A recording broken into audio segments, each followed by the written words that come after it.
Hey friends, before we dive into tonight's story, did you know that nearly 80% of viewers aren't subscribed?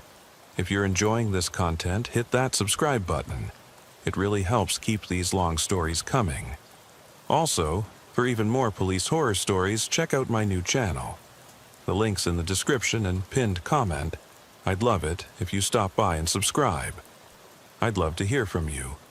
What time is it where you are and which city are you listening from tonight? Now, sit back, relax, and let's get into it.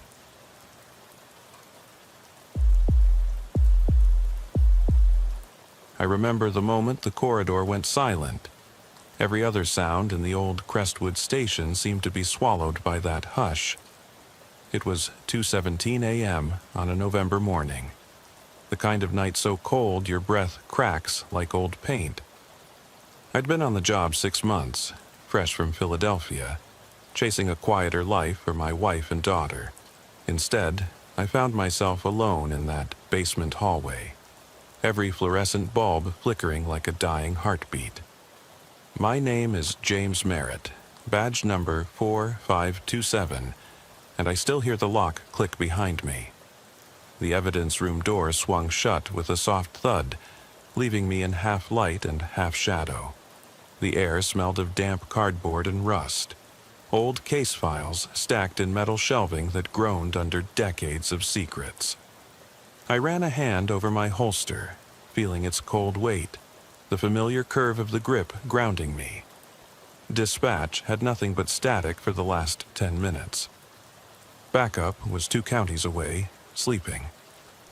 It was just me, that padlock on the hidden door, and the echo of my own heartbeat. I slid between the racks, boots crushing bits of debris, paperclips, a stray shell casing, a lone coffee stirrer. Every step felt like crossing a line I couldn't uncross.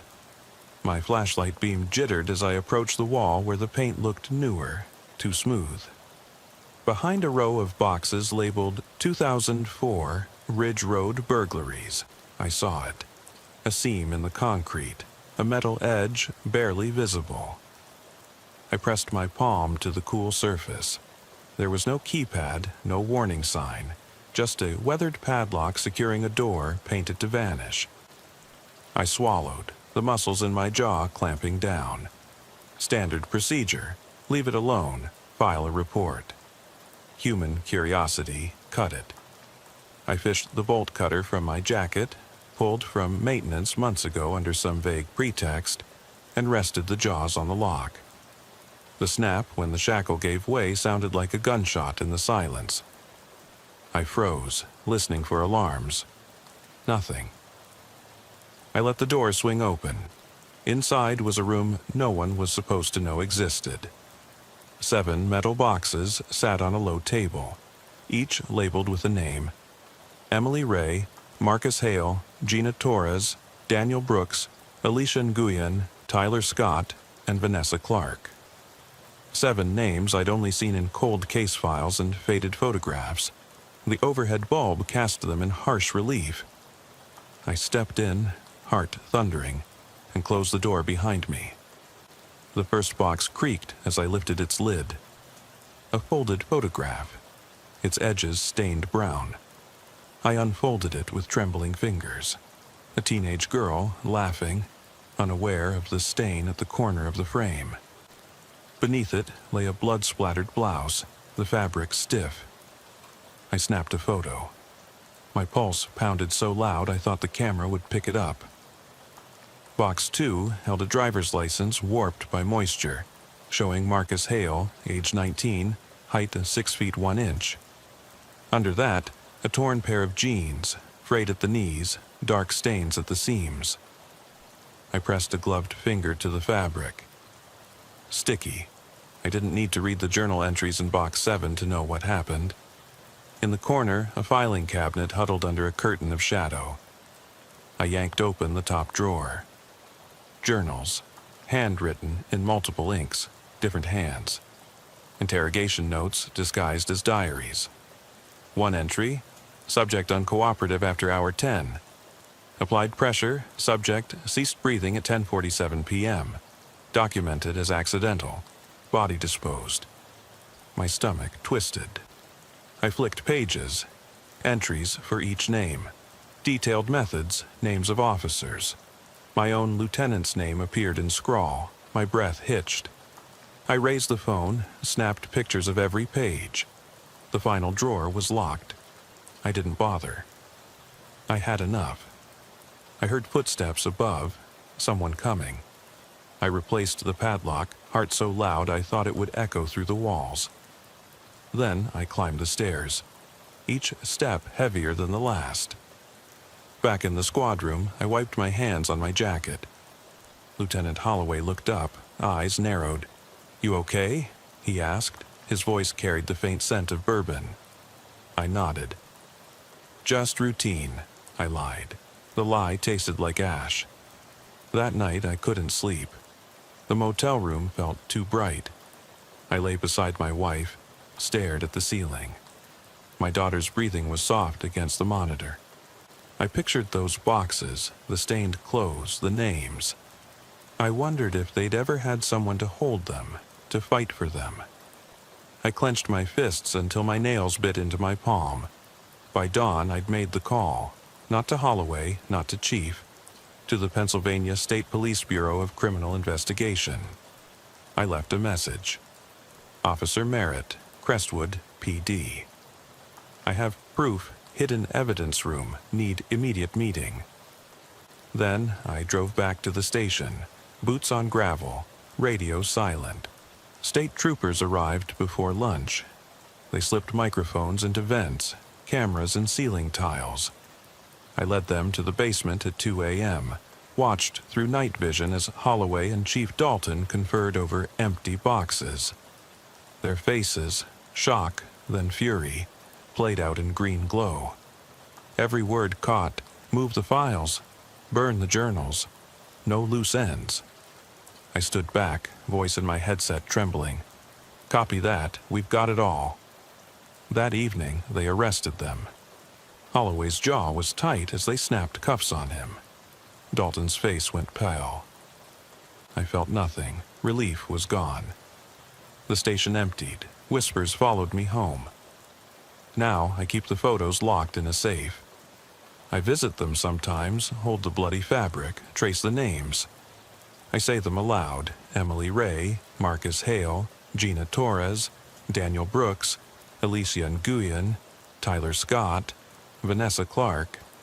Their voices echo in my head. Tonight, I patrol under flickering streetlights, radio crackling with static. I pass the sealed Victorian station, its windows dark. The hidden door is boarded, plaque outside listing those names. I slow the cruiser, heart still racing. The hush in the station lingered even after the state police left. I unlocked my cruiser and slid behind the wheel, fingers tapping the steering wheel in a rhythm I couldn't stop. The morning fog curled around the streetlights like drifting smoke. Every breath felt sharp, every muscle wound tight. I wanted to drive until the sun rose, until the ghosts in my head quieted. But duty doesn't stop. Dispatch crackled to life with a mundane car alarm on Elm Street. I sighed and flipped on the lights, the blue glow cutting through the mist. Elm Street was silent except for the shrill beep of the alarm. A white sedan sat in the lot of a closed convenience store. Its doors locked, ignition dead. I parked and stepped onto gravel, the cold night air biting through my jacket. My flashlight beam bounced off the faded Pepsi sign and the shuttered windows. I approached the sedan, boots crunching. The driver's side window was shattered. Glass fragments glinted like teeth. I crouched, peered inside. No body, no blood, just the radio still keyed open, static hissing. I raised the radio mic. Dispatch, one empty vehicle, Elm and Pine.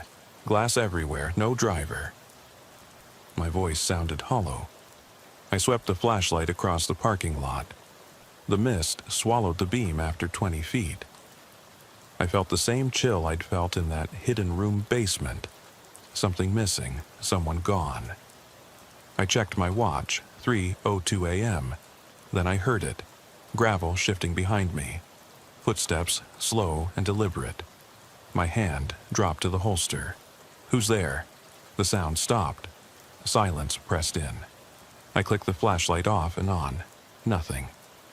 I edged around the car, breath shallow. My boot hit something soft. I knelt and nudged a crumpled jacket. Dark denim, familiar cut. I flipped it open, a Crestwood PD patch. Officer's jacket.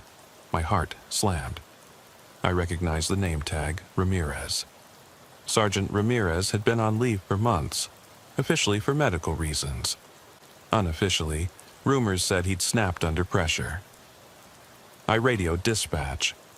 Officer's jacket, Ramirez, last seen on patrol 2 weeks ago. No response for seconds that felt like lifetimes. Then, copy that. Backup en route. I stood, scanned the lot. The broken glass glittered in my beam. A figure darted between pumps, too quick to be just a shadow. "Freeze! Police!" My voice cracked. No reply. I holstered my flashlight and drew my service weapon, careful, practiced. Each muscle screamed protest.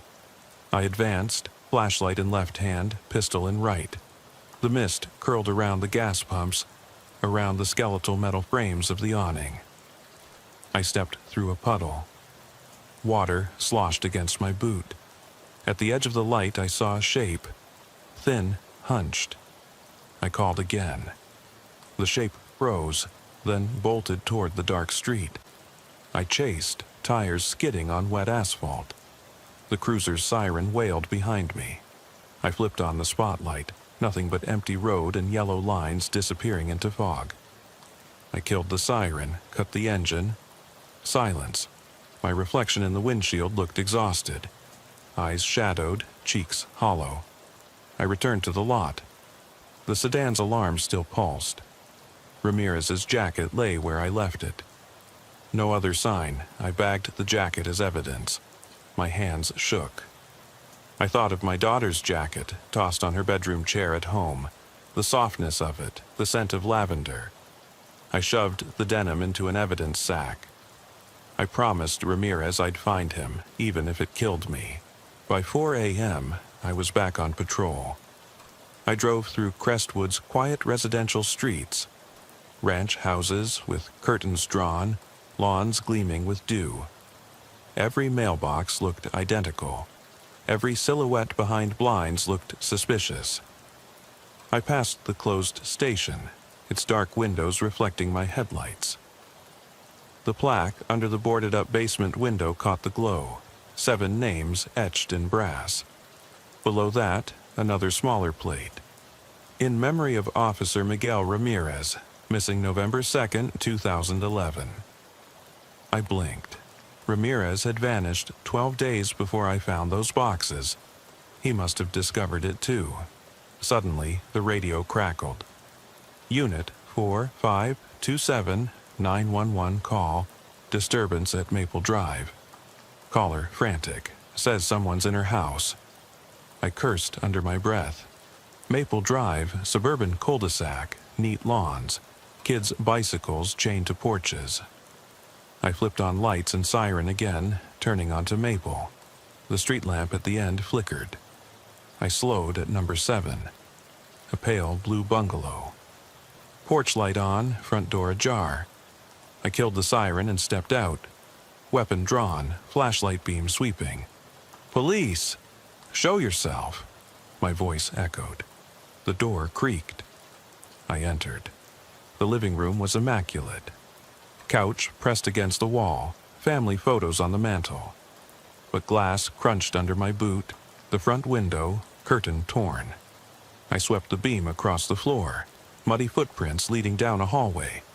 I followed, heart banging. The mother's voice trembled behind me. "He's in the back, please." I reached the kitchen. The back door stood open to the yard, grass flattened, gate swinging. No one there. Then I heard it, a soft thud from upstairs. I climbed the stairs 2 at a time, adrenaline burning. At the hallway's end, I saw him, pale, gaunt, eyes wide, Miguel Ramirez. His uniform shirt hung in tatters. He pressed himself against the wall, breathing hard. Behind him, the attic door stood open, darkness yawning. "Officer Ramirez?" I kept my voice calm. He didn't answer. He shook his head, terror etched on his face. I holstered my weapon, approached slowly. "It's me, James Merritt. You okay?" He sank to his knees. "They're here," he rasped. "They come at night, took the others, came for me." He pointed to the attic. I shone the light upward. Nothing. Just a trapdoor and nails. "Let's get you out," I said, offering my hand. He grabbed it, eyes darting. "No, not yet. Need proof." He reached into his pocket, pulled out a small Polaroid. A blurry shot of someone, an officer, in the basement room, standing over the boxes. The same room I'd seen, except the figure wore Ramirez's jacket. My stomach dropped. Ramirez had been down there before me. He'd seen it, documented it, then vanished into that darkness. I rubbed my face. "Come on." I helped him up. He moved like a man half alive, every step uncertain. We reached the living room. The mother ran to him, tears and questions. I stepped outside, closed the door gently. I called dispatch, Unit 4527. Officer Ramirez recovered. Send EMS and state police. The radio crackled agreement. I looked back at the house, windows like blank eyes. Ramirez leaned on me, silent. I thought of the 7 boxes, the names, the darkness that waited below. Now I knew it reached up, into homes, into minds. By sunrise, the station was buzzing. Ramirez debriefed in a conference room. I watched from the doorway. He spoke haltingly, what he'd seen, heard, felt. The hidden door, the boxes, the journals. His words matched mine. State investigators exchanged glances. I felt a flicker of hope. 2 testimonies, photos, recordings. We had them. But hope is fragile. As I left the conference room, Chief Dalton's empty chair stared back. He'd resigned. No arrest that morning. Just another door closing. I stepped into the corridor. The hum of fluorescent lights seemed louder, more insistent. I touched the holster at my hip. Ramirez's jacket lay sealed in evidence. The real jacket hung forgotten on a locker hook, my own spare uniform. I opened the locker, pulled out the jacket, stared at the patch. Badge number 4527. I slipped it on, the fabric felt heavier. The weight of the badge pressed my chest. I walked back to the cruiser. The world looked the same. Roads, houses, signs. But I knew the rot beneath. I knew the darkness that thrived in silence. That afternoon I drove to the state capitol, met with prosecutors, laid out the evidence, photos, recordings, Ramirez's account, mine. They nodded, took notes, promised action. I left with a file thicker than my arm. I locked it in my trunk. On the ride back, I passed the old station. The boarded basement window glared.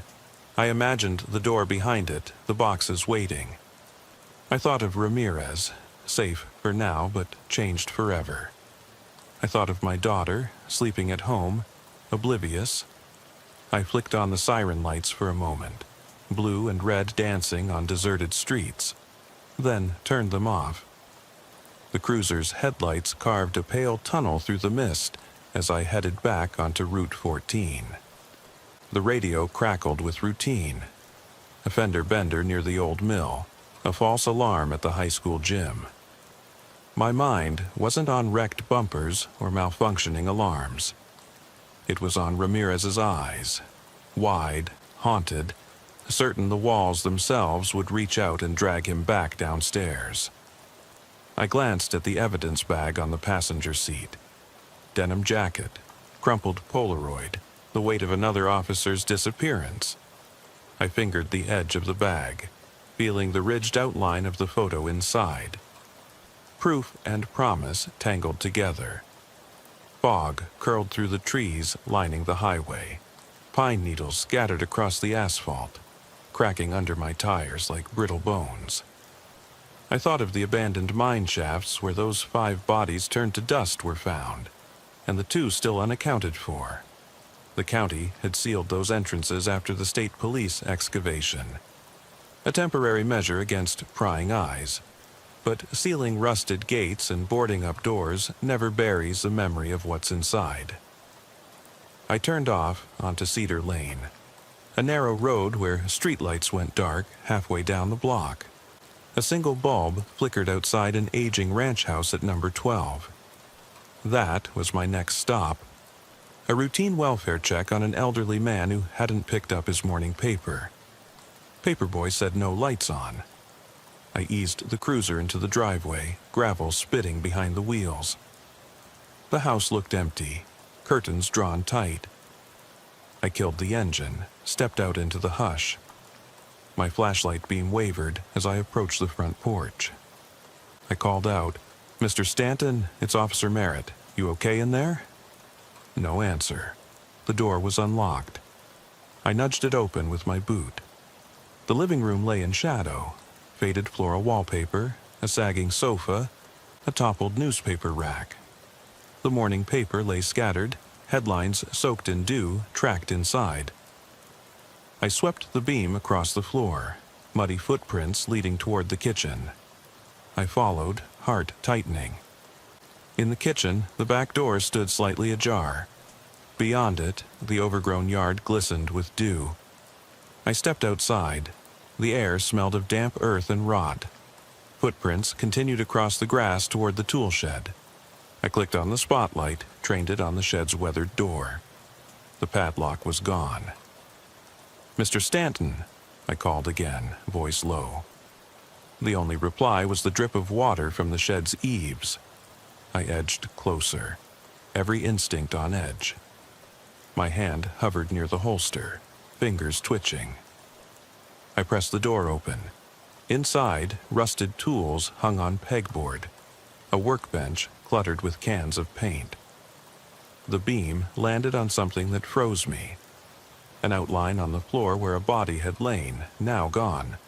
Oil stains dark on the wood. I swallowed. No sign of Stanton. I heard a soft scuff behind me and spun. Empty air. My flashlight caught a flash of denim on the workbench. A torn piece of Ramirez's jacket, the frayed cuff unmistakable. I snapped a photo. My breath fogged in the beam. Why here? Why now? I pocketed the cuff, heart hammering. The shed door creaked. I whirled. Nothing. The world outside seemed too still, waiting. I stepped out, closing the door gently. The footprints led back to the house, then vanished at the threshold. I radioed dispatch. 4527. Welfare check negative. Possible break-in. Evidence collected. Request state police follow-up. My voice sounded brittle. Back in the cruiser, I locked the doors and sank into the seat. My reflection stared back, eyes red-rimmed, jaw clenched. I flicked on the dome light and examined the shed photo. Oil stains, scattered footprints, the frayed denim cuff. Ramirez's jacket was safe in evidence, but pieces of him kept turning up, like a trail of breadcrumbs leading deeper into the dark. Dispatch came back. Copy that. Next call. 911, hang up at Maple Ridge Apartments. I sighed, started the engine, and turned onto Cedar Lane. The mist thickened, swirling around the cruiser like living smoke. Maple Ridge Apartments was a squat brick building set back from the road, a single flickering lamp above the entrance. I parked, grabbed my gear, and approached. The front door buzzed, locked. I keyed the intercom. "Officer Merritt, Crestwood PD. Open the lobby door." Static, then a click. The door swung open. Inside, the lobby was deserted. Bulletin boards plastered with faded flyers, a broken vending machine, a threadbare carpet stained dark. I walked through the narrow corridor. Apartment 3B's door hung ajar, chain latch broken. I drew my weapon. "Police!" I called, stepping in. The apartment was small, kitchenette to the left, living area to the right. A woman cowered by the window, pale, eyes wide. "Thank God," she whispered. "He's in the bedroom." I nodded, edged past her, and kicked the bedroom door open. Empty, bed unmade, clothes scattered. On the floor, another piece of denim, this one a sleeve with Ramirez's name stitched above the pocket. My stomach turned. He'd been here. Something had brought him through these walls. I scanned the room, closet door ajar. I approached, hand trembling on the handle, threw it open. Darkness. I shone the light inside, nothing but hangers. Then the beam caught a notebook on the floor. I picked it up, Ramirez's handwriting. There, rewriting history. Where next, if we talk, I'm hiding proof in plain sight. Pages detailed meetings, dates, names. Another set of notes I hadn't seen. He'd left them here, trusting someone would find them. My radio crackled. "Unit 4527, you okay?" I swallowed. "I'm fine. Found more evidence. Apartment 3B. I closed the closet, pocketed the notebook. The woman at the door watched me, trembling. I gave her a nod. "You should lock your door." She nodded, tears in her eyes. Back in the cruiser, I flipped through the notebook under the dome light. Names, times, references to evidence boxes, the hidden door. Miranda warnings ignored. Each line was a footprint deeper into the rot. Ramirez had mapped it out. Why hadn't he come forward? Fear. They'd threatened him, made him disappear. I clenched the notebook. I tore down the note on the dash. Next, abandoned church on Hillcrest. Dispatch had called it in, a trespasser report. Perfect cover for another ambush. I drove on, lights off, following coordinates Ramirez had scrawled. The road climbed into woods, trees arching overhead. Moonlight glinted on tombstones as I turned into the churchyard. The old church was a Gothic ruin. Collapsed roof, stained glass shards littering the ground. I parked at the edge, flashlight and weapon drawn. Every step echoed in the hollow shell. Prayer benches lay broken. The altar was gone, replaced by graffiti. "They watch." I felt it, eyes in the dark. I stepped toward the bell tower. The stairs inside were precarious. Wood rotted, stones loose. I climbed, each footfall a crack. At the top, a narrow walkway overlooked the nave. I swept the beam across the floor, nothing but shadow. Then I saw footprints in the dust, boot treads leading to a trapdoor in the floor. I pried it open. A ladder descended into pitch black. I radioed dispatch. Possible hidden basement. Descending. Silence.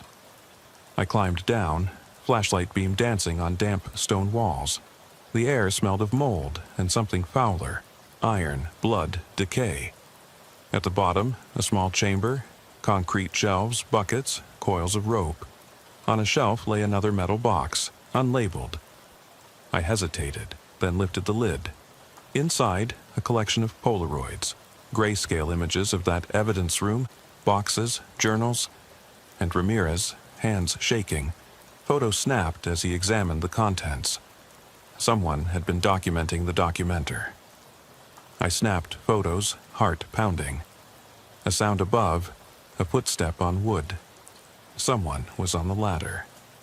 I moved to the shadowed corner, weapon raised. The ladder rattled. A figure dropped down, flashlight beam swinging. It was Ramirez. His face was hollow, relief and terror warred in his eyes. "James," he whispered. "They know I talked." His voice cracked. I stepped forward. "We've got proof. Prosecutors have the files." He shook his head. "Not enough. They'll bury it. We need one more thing." He pulled from his pocket a small key, identical to the one I'd used on the hidden door. "This opens another. There's a second room, bigger. They kept the worst there." My pulse spiked. "Where?" He pointed upward. Under the church. Another door beyond this room. I marked it on the notebook. He handed me the notebook. Pages folded to a sketch. A tunnel from under the station to the church basement. A secret conduit. I swallowed. The darkness pressed in. Ramirez leaned against the wall, trembling. "We finish this," I said. He nodded, eyes fierce. We climbed back up, sealing the trap door. I locked it with the key. Outside, mist curled through broken windows. The ruined steeple reached for the sky. I looked at Ramirez, brother in arms, survivor of the hidden horrors. We had one more door to open, one more secret to expose. The road back to Crestwood wound through dense pines dripping with moisture, the cruiser's tires humming a lonely lullaby on wet asphalt. Ramirez sat silently in the passenger seat, eyes fixed on the notebook in his hands. I glanced at him in the rearview mirror. His shoulders sagged, face drawn, as if the weight of every secret had settled there. The key to the hidden door gleamed on the dash, a dull promise of confrontation. Behind us, the old church loomed like a wound in the darkness, its broken windows staring emptily into the night. I didn't speak until we passed under the flickering street lamp at the town's edge. "You sure about that tunnel?" I asked. My voice sounded hollow. Ramirez nodded, tapping the notebook. "It's real. I traced the layout from the blueprints I copied years ago. The basement under the station connects to a service shaft that runs beneath Main Street. It was decommissioned. Nobody even knows it's there." I swallowed. A service shaft. Narrow, cramped, likely flooded in places. Perfect for hiding bodies and horrors. "We hit it tomorrow," I said. "Daylight." He shook his head. They'll be ready. We do it tonight." His voice was flat, determined. I thought of the flickering bulbs in that basement, the smell of damp cardboard, the journals that screamed betrayal. Night was their domain. If we waited, the darkness would swallow the chance. We turned onto the lot beside the Crestwood station. The new building gleamed under sodium lights. Glass facade, cameras on every corner. They thought modern meant safe. I parked behind the row of cruisers, heart thudding. We climbed out, Ramirez slipping the notebook into his jacket. I carried the key. Our footsteps echoed on concrete. The station's back door was locked. I tapped my badge on the reader. It clicked open, no guard, no greeting, just the hollow hum of the HVAC and the distant drone of computers. The corridor beyond was deserted. Carpeted walls, drab paint, exit signs glowing like embers. I led the way to the supply closet. Thin door set into a corner. Ramirez fished out a lockpick set. I held the flashlight high while he worked. The latch clicked. We slipped inside. A narrow janitor's closet with mops, buckets, and a panel covering a maintenance access hatch. Ramirez dropped to his knees, wiping dust from the screws. He loosened them. The panel came away with a groan. A rectangular shaft yawned below, darkness pooling like oil. "This is it," he whispered. He shone his light down. Metal rungs spiraled into black. The air that rose smelled of mold and something fouler. Old rot, the scent of abandoned graves. I pocketed my weapon, slid off my jacket. Ramirez uncoiled a length of rope with carabiners. He clipped one end to the hatch frame and lowered the other. "You first," he said. I hesitated, feeling the weight of my choice. Descend into whatever lay beneath or walk away and leave the truth buried forever. I hooked in and climbed down. Each rung was slick with condensation. My flashlight beam bounced off riveted steel walls, water dripping onto my helmet. At the bottom, I stepped onto a narrow catwalk, grimy metal plate with grated edges. I shone the light ahead. The tunnel stretched into darkness, lined with pipes and cables. disappearing under the station's foundations. Ramirez joined me, landing silently. He clicked off his light. We stood in darkness, listening to the drip of water and our own breathing. I switched off my light too. The world became a void, my ears straining. Then Ramirez's voice low, "Follow me." He felt his way along the wall, fingertips tracing the cool concrete. I followed, hands brushing damp surfaces. The tunnel sloped downward. Water pooled at the lowest point, soaking my boots. The walls narrowed, forcing us closer. Every step echoed, my heart hammered. I thought of those boxes, what they'd held, and what might still wait. We reached a junction, pipes branching left and right. Ramirez clicked his light back on. He consulted the notebook sketch. Left led to the church basement. Right led back to the station's hidden room. We took the right branch, moving toward the station's underbelly. The tunnel walls were scratched, rusticated grooves where maintenance carts once ran. Now, the only cart was memory. After 50 yards, we came to a sealed hatch embedded in the wall. Concrete surround, heavy steel door, padlocked. Ramirez's key fit the lock. I heard the tumblers fall into place. He turned it. The lock clicked open. We exchanged a look. He nodded, and I lifted the heavy door. A wave of stale air spilled out, thick with dust and the faint copper tang of old blood.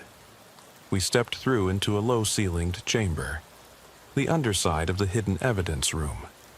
The concrete floor above us was visible through support beams. Pipes snaked overhead. The only light came from our flashlights. I swept the beam across the floor. Broken glass, crushed cigarette packs, footprints in dried mud. This was the service void, where they moved evidence in secret. Ramirez pointed to the far wall. There, a narrow crawlspace entrance, just big enough for a body. He crawled forward, wedging himself through. I followed, arms scraping against rough concrete. The crawlspace opened into a small, dirt-floored niche. My light caught something metallic half buried in soil, another box latch. I knelt, cleared dirt away, pried it open. Inside, stacks of videotapes in unlabeled canisters. I lifted one, reading the scrawled date, May 14th, 1997. Beneath it more, August 2nd, 1996, November 23rd, 1995. Each tape coated in dust. I snapped a quick photo, then lifted another. The tapes were thick with weight.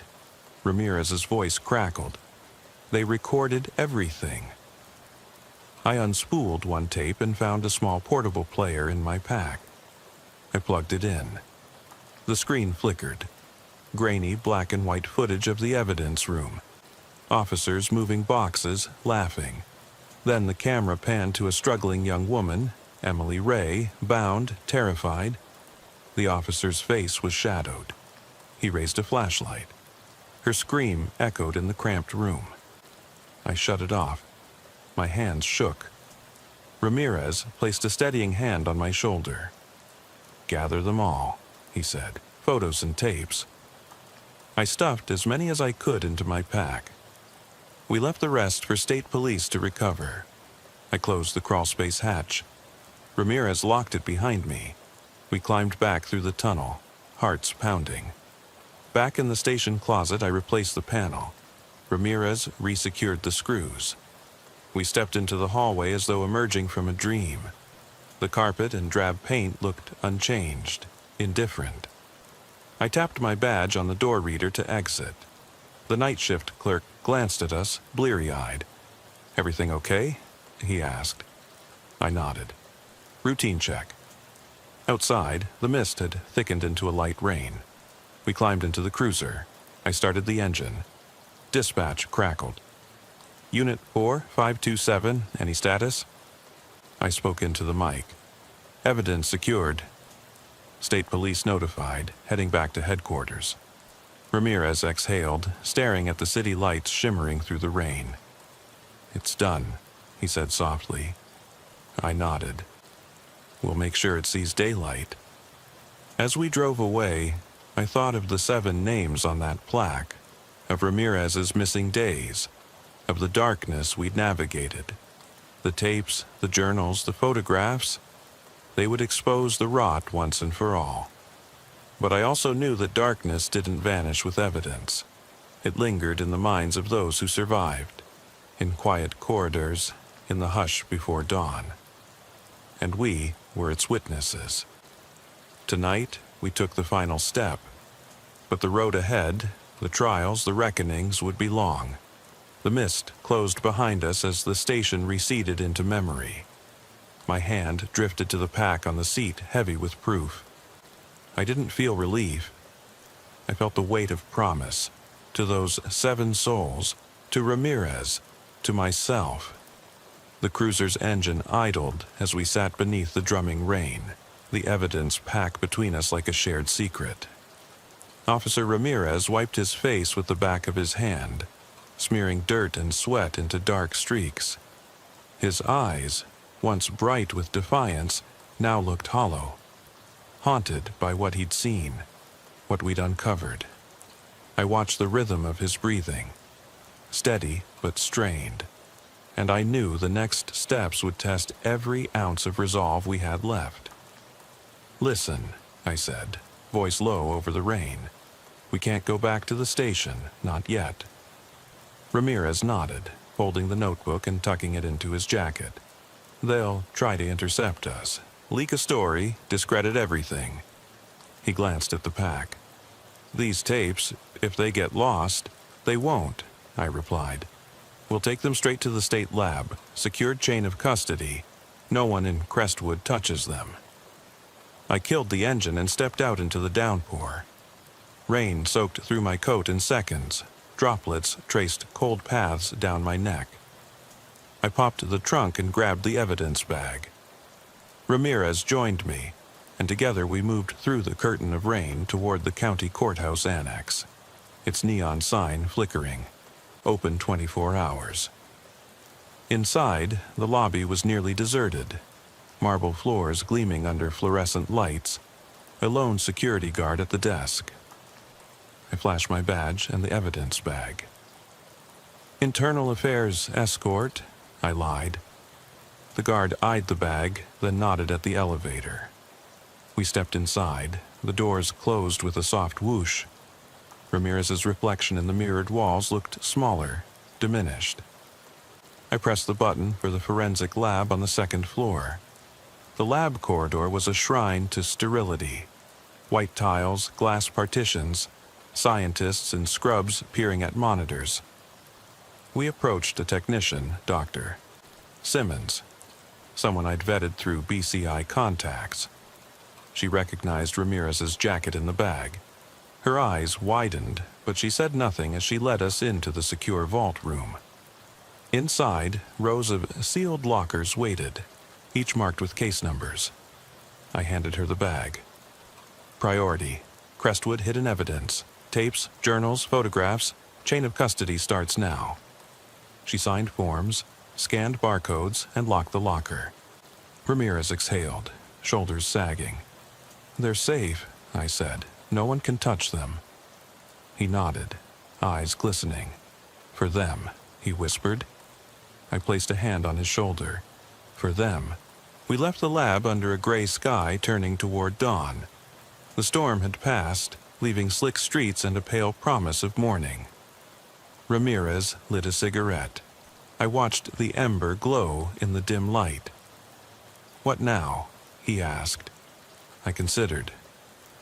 "The prosecutor's office opens at 8.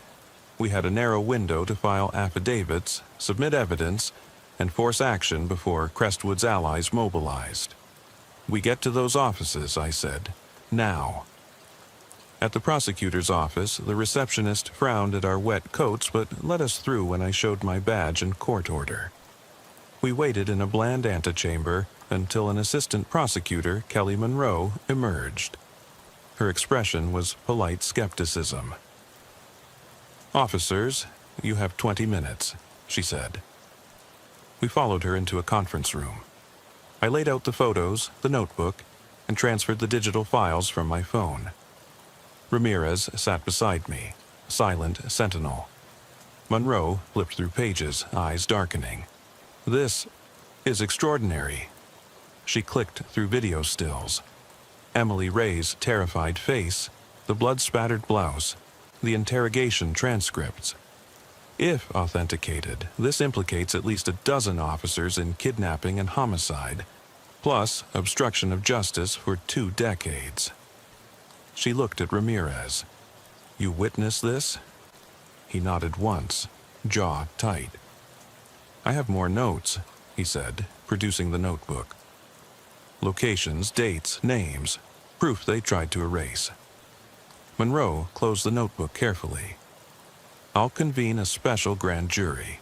You two will testify under subpoena. I'll request immediate protective measures for you and your families." Relief flickered in Ramirez's eyes. I forced my own features still.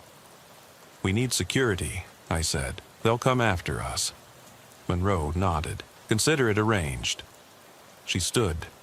"We move fast. Keep this quiet until charges are filed. Media blackout." We agreed. Walking out, the weight on my chest felt lighter, but the air tasted colder. Ramirez crushed his cigarette underfoot. "Tomorrow, they'll arrest them?" he asked. I thought of Holloway's smug grin, Dalton's smooth lies. "Tomorrow morning," I said, "pre-dawn raids." We parted at the cruiser. Ramirez headed to Safe House. I back to patrol. As I drove, the town stirred. Early commuters, street sweepers, a newspaper truck rattling by. To them, Crestwood was peaceful. To me, it was a wound we'd cracked open. The courthouse annex receded in my mirror, banners proclaiming "Justice for all" mocking in their optimism. By midnight, I was back on Route 14. The radio droned weather updates. Clear skies expected. I thought of the hidden tunnel, the crawl space, the church ruin. The darkness we'd navigated was not gone. It was documented, contained in lockers and file cabinets. But darkness isn't defeated by evidence alone. It retreats, waits for chance. My shift ended at 6 a.m. I handed off to day crew, noting every word in the log. Lieutenant Mercer nodded, unaware of the tempest brewing beneath.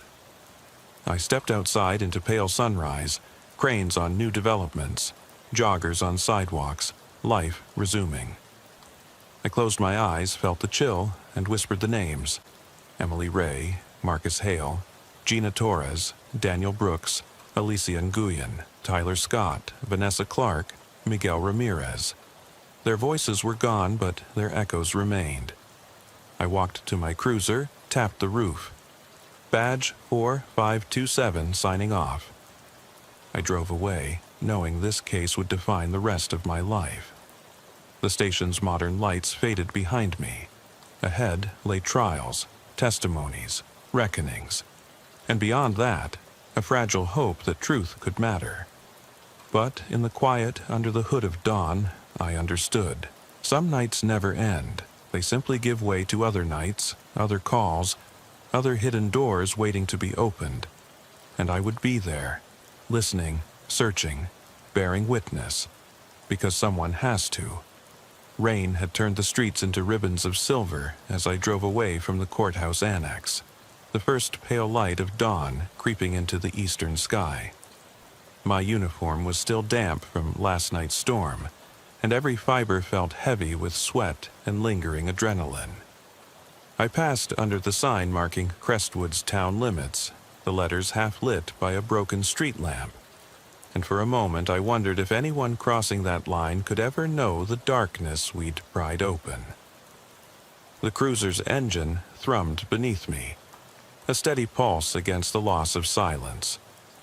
I thought of Ramirez holed up in the safe house, probably staring at the wall, replaying every moment in that tunnel. The man who had once been my partner in normal patrols, my backup on routine calls, was now a witness to something beyond the everyday crimes we were trained to handle. He'd lost something essential down there. Innocence, maybe, or the belief that the badge meant justice. I turned onto North Main, where early shift workers queued at the diner, greeting me with sleepy nods. To them, I was just Officer Merritt on morning patrol. They didn't know the evidence locker bulged with tapes and journals that proved half the department guilty of murder and cover-ups. They didn't know the toll it had taken on my hands, the way they shook when I thought no one was watching. I parked outside the precinct long enough to drop off my service weapon and rifle through the locker for a fresh shirt. The station was buzzing with talk of promotions, parking tickets, the annual charity run. Lieutenant Mercer glanced up as I passed. "Rough night?" he asked. I forced a nod. "Routine calls," I said. He clapped me on the back and moved on. I wondered how long before he noticed the change in me. How long before his instincts told him that Merritt wasn't the same. Back in the cruiser, I checked my phone. No messages from home. My wife must still be asleep, trying to pretend nothing had changed. I didn't have the heart to call her. Instead, I keyed the radio. "Unit 4527 in service." Dispatch crackled back with a list of minor nuisances: a barking dog, a speeding complaint, a false 911 hang-up. I acknowledged each one, but my mind was already elsewhere. On the judge's unsteady glance when we handed over the chain of custody forms, on the prosecutor's grim promise of protection, on the image of that battered blouse in the evidence room. My first real call came just before 8 a.m. An elderly woman locked out of her house on Willow Lane. I drove over, helped her through the window, and watched her shuffle back inside with a grateful wave. It was the kind of mundane good deed that officers live for, the simple act of making someone's day a little less miserable. But as I drove off, I felt the weight of the safe house waiting at the end of my shift, and I realized that small kindnesses now felt hollow. By midday, the courthouse had gone quiet. I checked in with the state police liaison.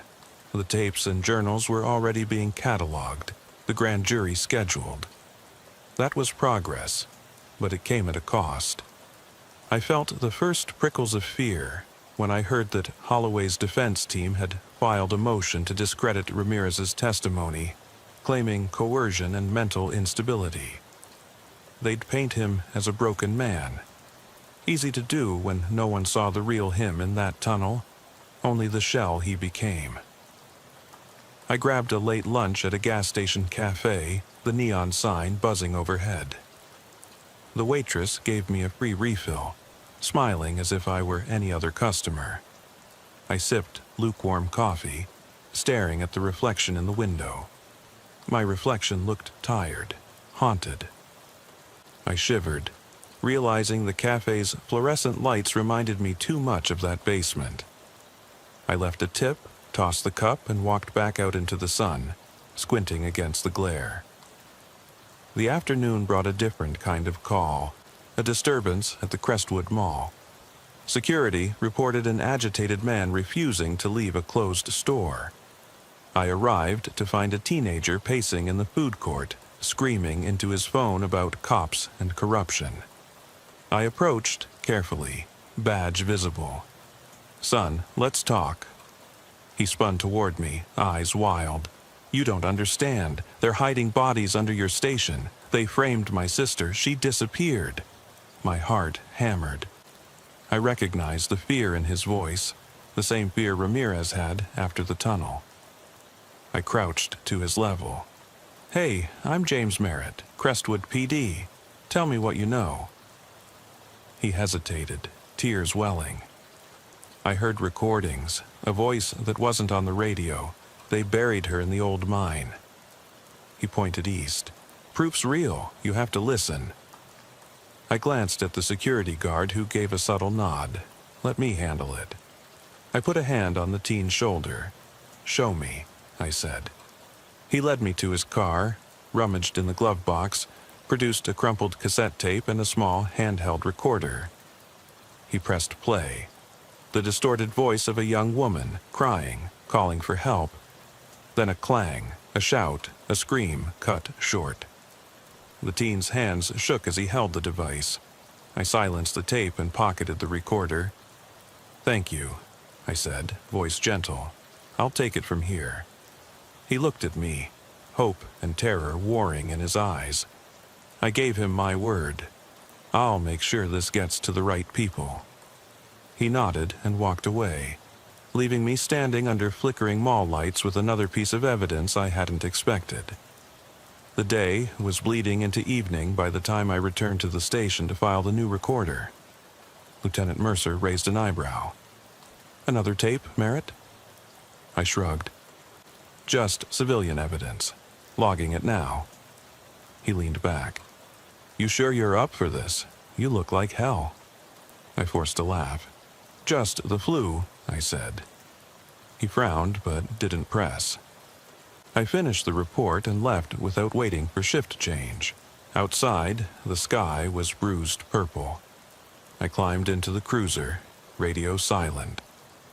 I drove toward the old mine, pulled up at the locked gate, chains looped through rusted posts.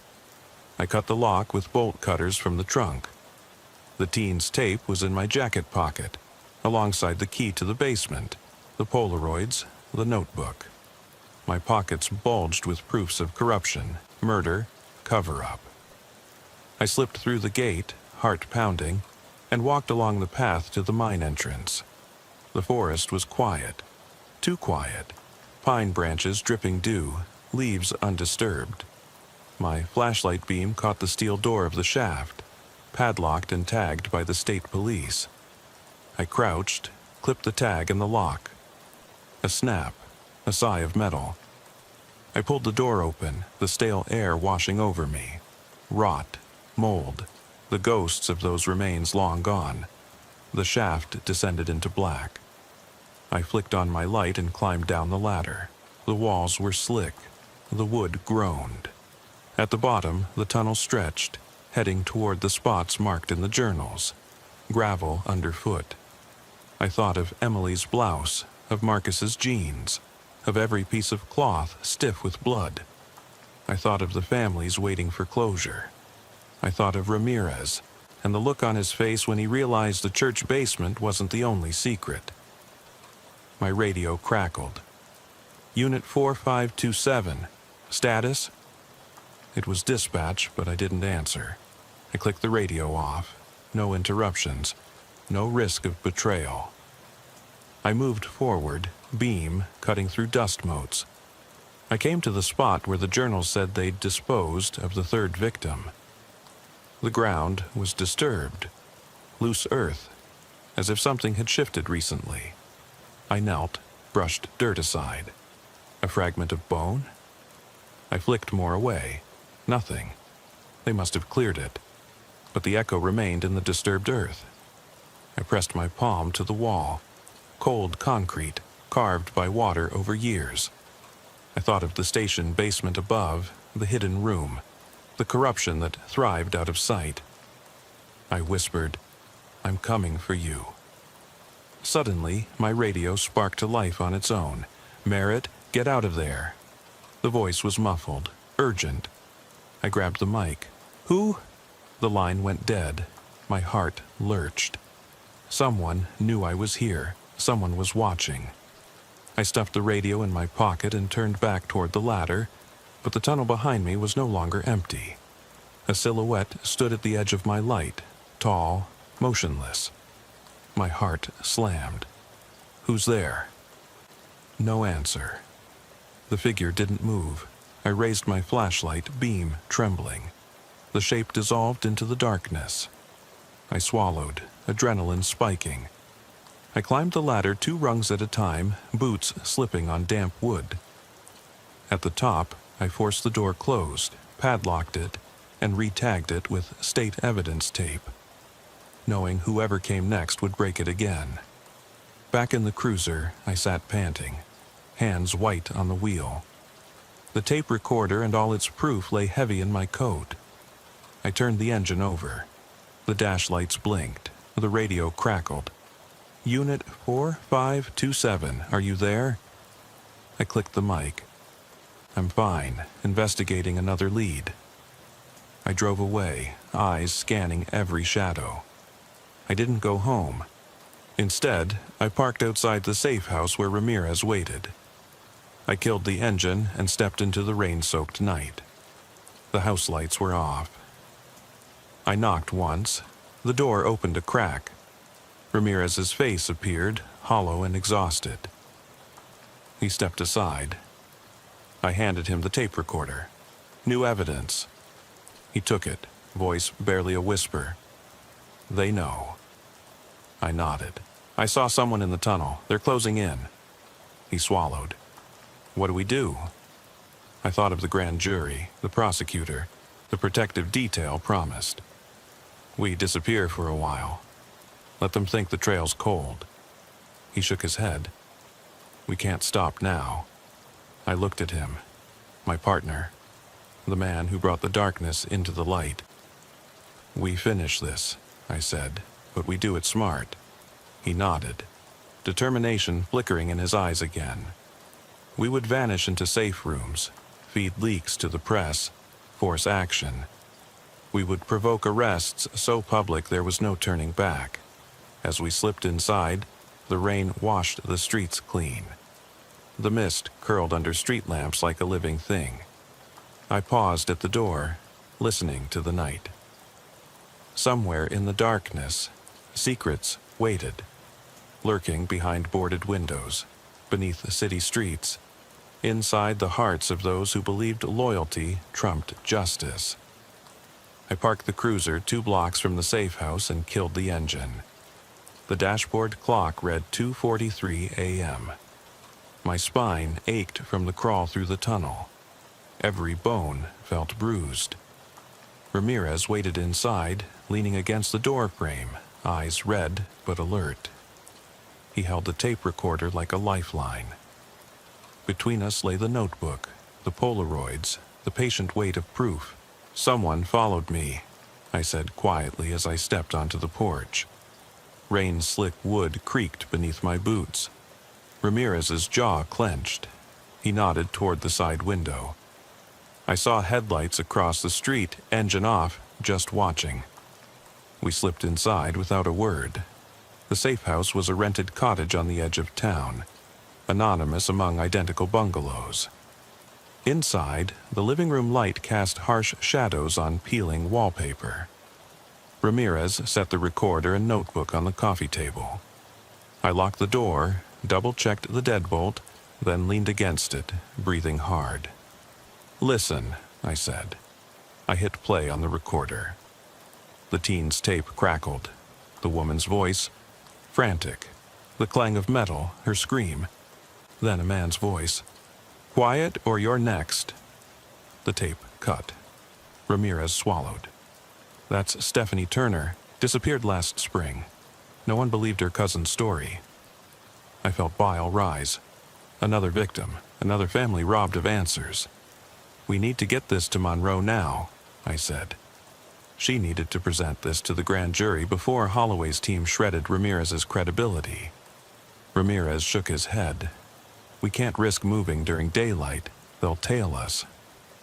I rubbed my temples. The night was our cover, but exhaustion was setting in. Okay, we rest for 2 hours, then I drive you to the prosecutors in an unmarked vehicle.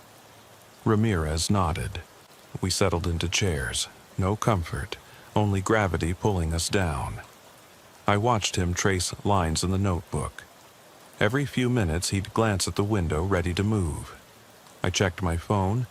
14 missed calls from dispatch, 2 from Mercer, 1 from Monroe's assistant. I silenced it. Sleep was impossible. Instead, I reviewed the evidence in my mind, piece by piece. The 7 original boxes, the hidden room, the tunnel hatch, the church basement, Ramirez's missing days, the teen's tape. Each fragment fit together into a mosaic of corruption. Somewhere in those patterns lay the names of everyone responsible, and the path to justice. At 4:30 a.m., we gathered our things.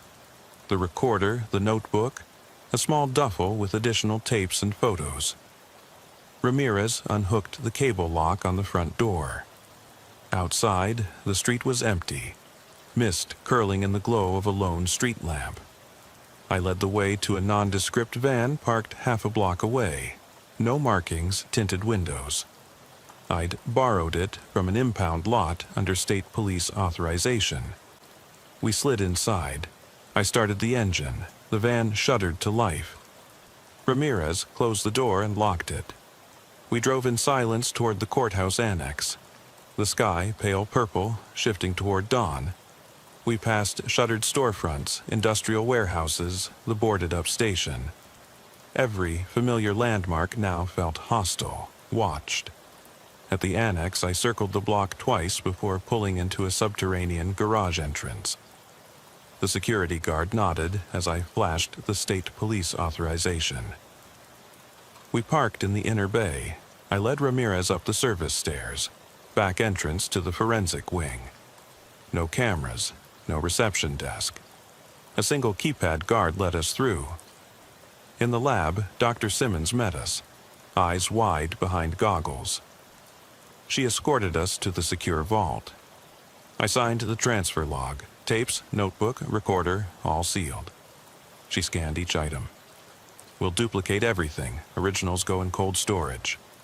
Ramirez exhaled, relief and fear mingling on his face. I placed a hand on his shoulder. We did it. He nodded, voice husky. Now it's out of our hands. Outside, the sky bloomed coral.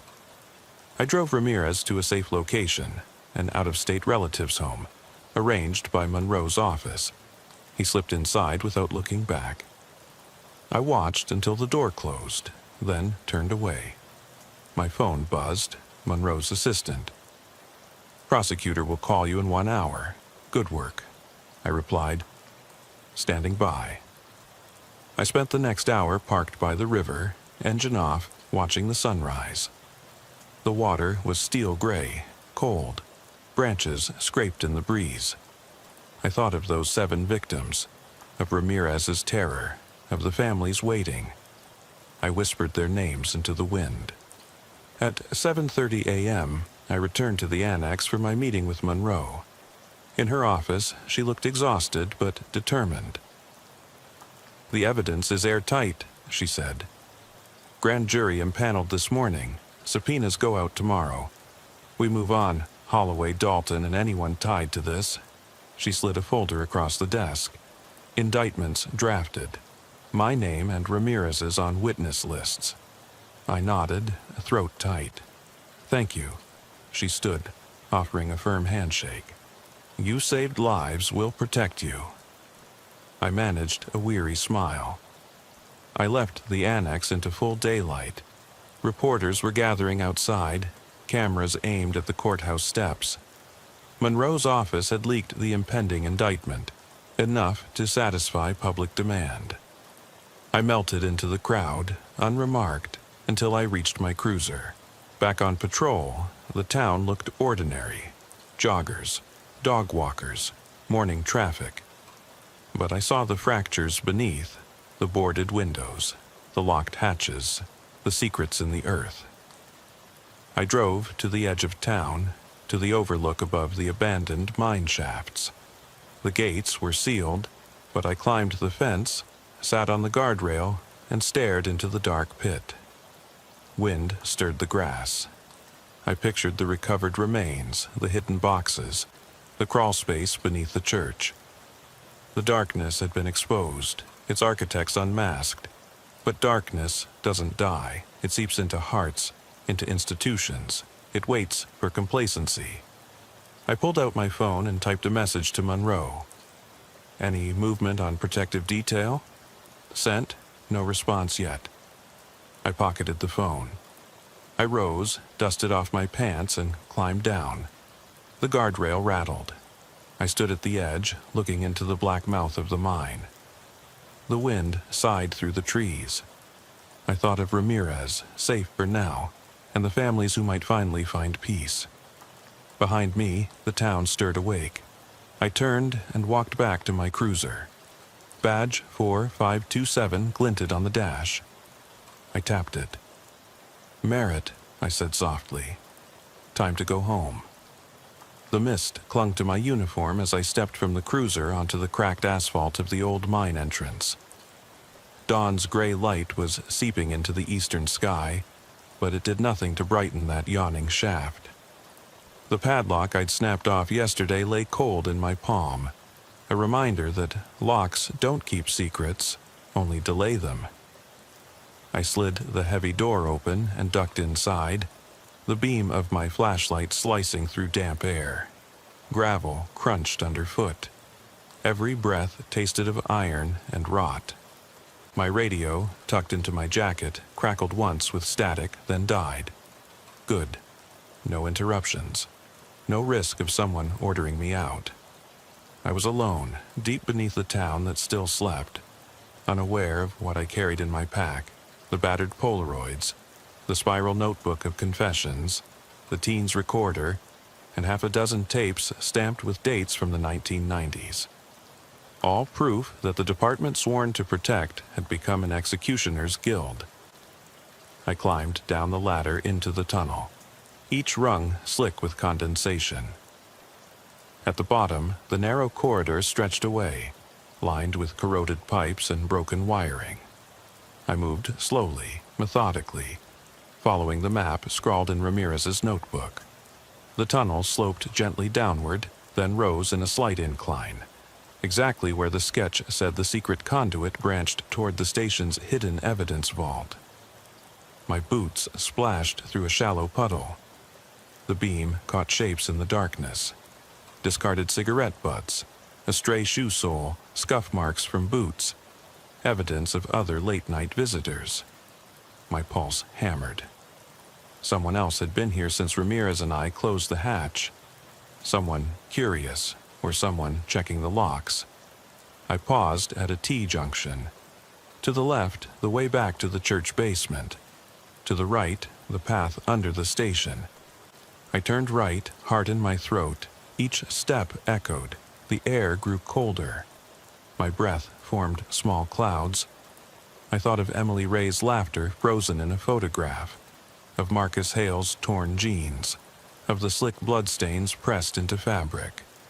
I forced the images away and focused on the tunnel wall until I saw the outline of the maintenance hatch, buried under years of grime, but unmistakable.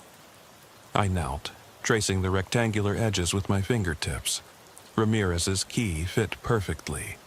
I unlocked the hatch and swung it open. A rush of stale air spilled out. I shone my light into the void. The underside of the secret room floor, metal support beams, the padlock glinting on the floor above. I dropped the beam, peered up through the grating. The floorboards overhead were warped, damp, but intact. I tapped the grating, solid, too solid. I climbed through, scraping my arms on rough wood, and emerged into the cramped crawl space beneath the evidence room. Dirt beneath my knees. Alone again. I shone the light around, shattered glass, a coil of rope, footprints in dried mud leading to a small door I'd never seen from above. This was the second hidden door Ramirez had warned me about, the one that led to the worst of what they'd hidden. My flashlight shook as I approached. The door was reinforced steel, no padlock but heavy bolts from the inside. I pressed my shoulder against it. It budged slightly, then stuck. I whispered, "Come on." My hand closed around a bolt. I slid it free. The door creaked open on rusted hinges, revealing a stairwell descending into absolute black. I hesitated. Every instinct screamed to turn back, but someone had to walk this far. I flicked on my light and started down. The stairs were narrow, slick with mold. The air grew fetid, an acrid stink of decay and chemicals. My stomach rolled.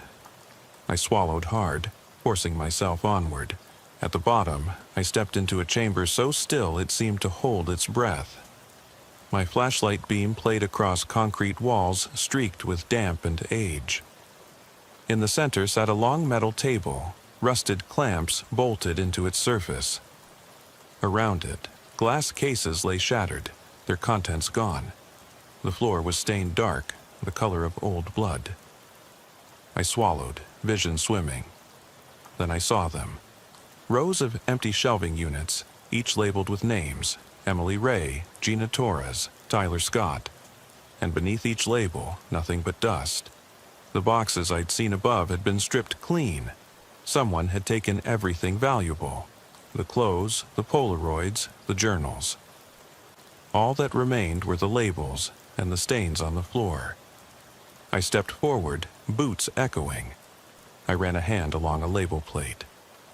Vanessa Clark. My knuckles whitened. I pictured her mother, waiting for answers. The emptiness here was louder than any scream. My flashlight beam caught movement, shadows pooling at the edge of the light. I froze. Someone stood in the corner, face hidden. A soft click, my radio reborn. "Merritt, respond!" I yanked it out. I'm in the vault," I whispered, voice trembling. "They've cleared it. The boxes are empty."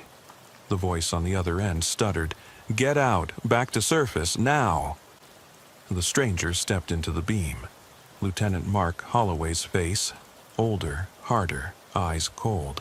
He held something in his hand, a single Polaroid, the battered blouse from Emily Ray's box.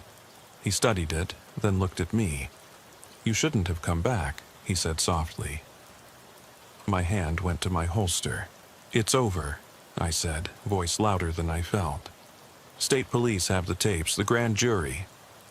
He laughed, a dry sound that echoed. "They don't have this." He lifted the photo. "This is the original. The rest? They're fakes we let you find. We moved the real evidence long ago. Tonight we finish this." He took a step forward. I drew my weapon. "Step away," I ordered. My voice wobbled. "You're under arrest." Holloway's lips curved. He dropped the photo onto the floor. "Arrest me? You? This badge means nothing down here." He motioned, and two figures emerged from darkness. Officers in plain clothes, faces set. They crossed the room. My heart thundered. Backup was minutes away at best. Ramirez? He thought I was safe below. He'd be coming, just as Holloway planned. I raised the gun, finger on the trigger. "Get back!" I shouted. They hesitated. Then Holloway lunged for the photo, crushing it under his heel.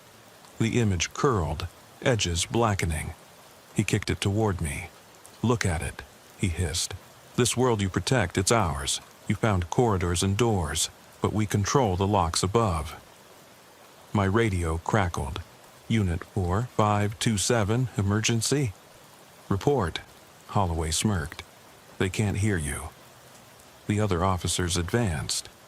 I backed against the wall, breathing hard. The table's clamps gleamed. The air was thick with threats unspoken. I had one shot: to draw, to fire, to risk everything, or to run, retrace my steps through the tunnel, and bring real evidence back in time. My finger tightened on the trigger. Echoes of Emily's laughter, of Gina's terror, of Ramirez's haunted eyes filled my mind. Justice demanded this moment. Then the lights snapped on overhead, floodlights from the hatch above. Figures peered down. State troopers in riot gear, weapons trained. The plain-clothes officers froze.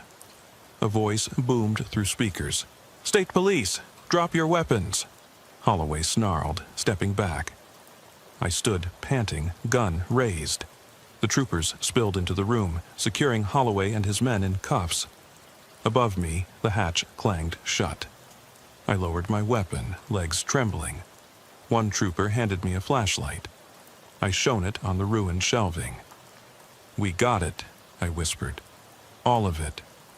Holloway glared as they led him away. "You think this ends it?" he spat. "There are more doors, more rooms. You've only begun." His words trailed as they dragged him up the stairs. I watched until he vanished. The chamber was silent again.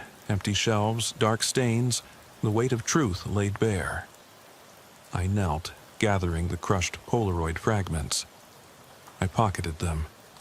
On the radio, Unit 4527, status? I sat back on the table, flashlight beam dancing on blood-dark concrete. It's over, I said. We found the rest. My voice echoed. They're coming up now. Footsteps on the ladder. Ramirez climbed through, face pale. He saw me, saw the troopers processing evidence. Relief flooded him, then sorrow as he looked at the empty shelves. I patted his shoulder. You did it, I said. We did it. He nodded, tears in his eyes. I rose, brushing dust from my coat. The chamber felt colder now, the truth heavier. We locked the door behind the troopers, sealing the vault. Above, the station lights blinked. We climbed the ladder into the corridor, blinking in the harsh light. Our footsteps echoed through the supply closet, down the hallway, into the station's heart. Officers looked at us with relief and awe. Outside, dawn fractured the sky with pink and gold.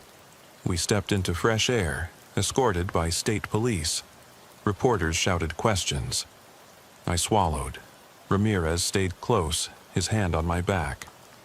I looked back at the station's facade, sunlight glinting off windows, hiding the scars beneath. The hidden doors were closed, the room sealed. But the darkness we'd uncovered had been carried into the light. I turned to Ramirez. Let's go home. He nodded. We walked away as the world woke around us. Footsteps on sidewalks, cars on the road, life pressing forward. But down below, behind locked steel and concrete, the vault remained. A silent witness to what had been. And we would never forget, because someone has to remember. And we will. I stepped onto the precinct steps just after midnight, the damp chill of Oregon air clinging to my uniform. My boots clicked twice on the concrete before the door swallowed me into the stale, fluorescent glow of the station.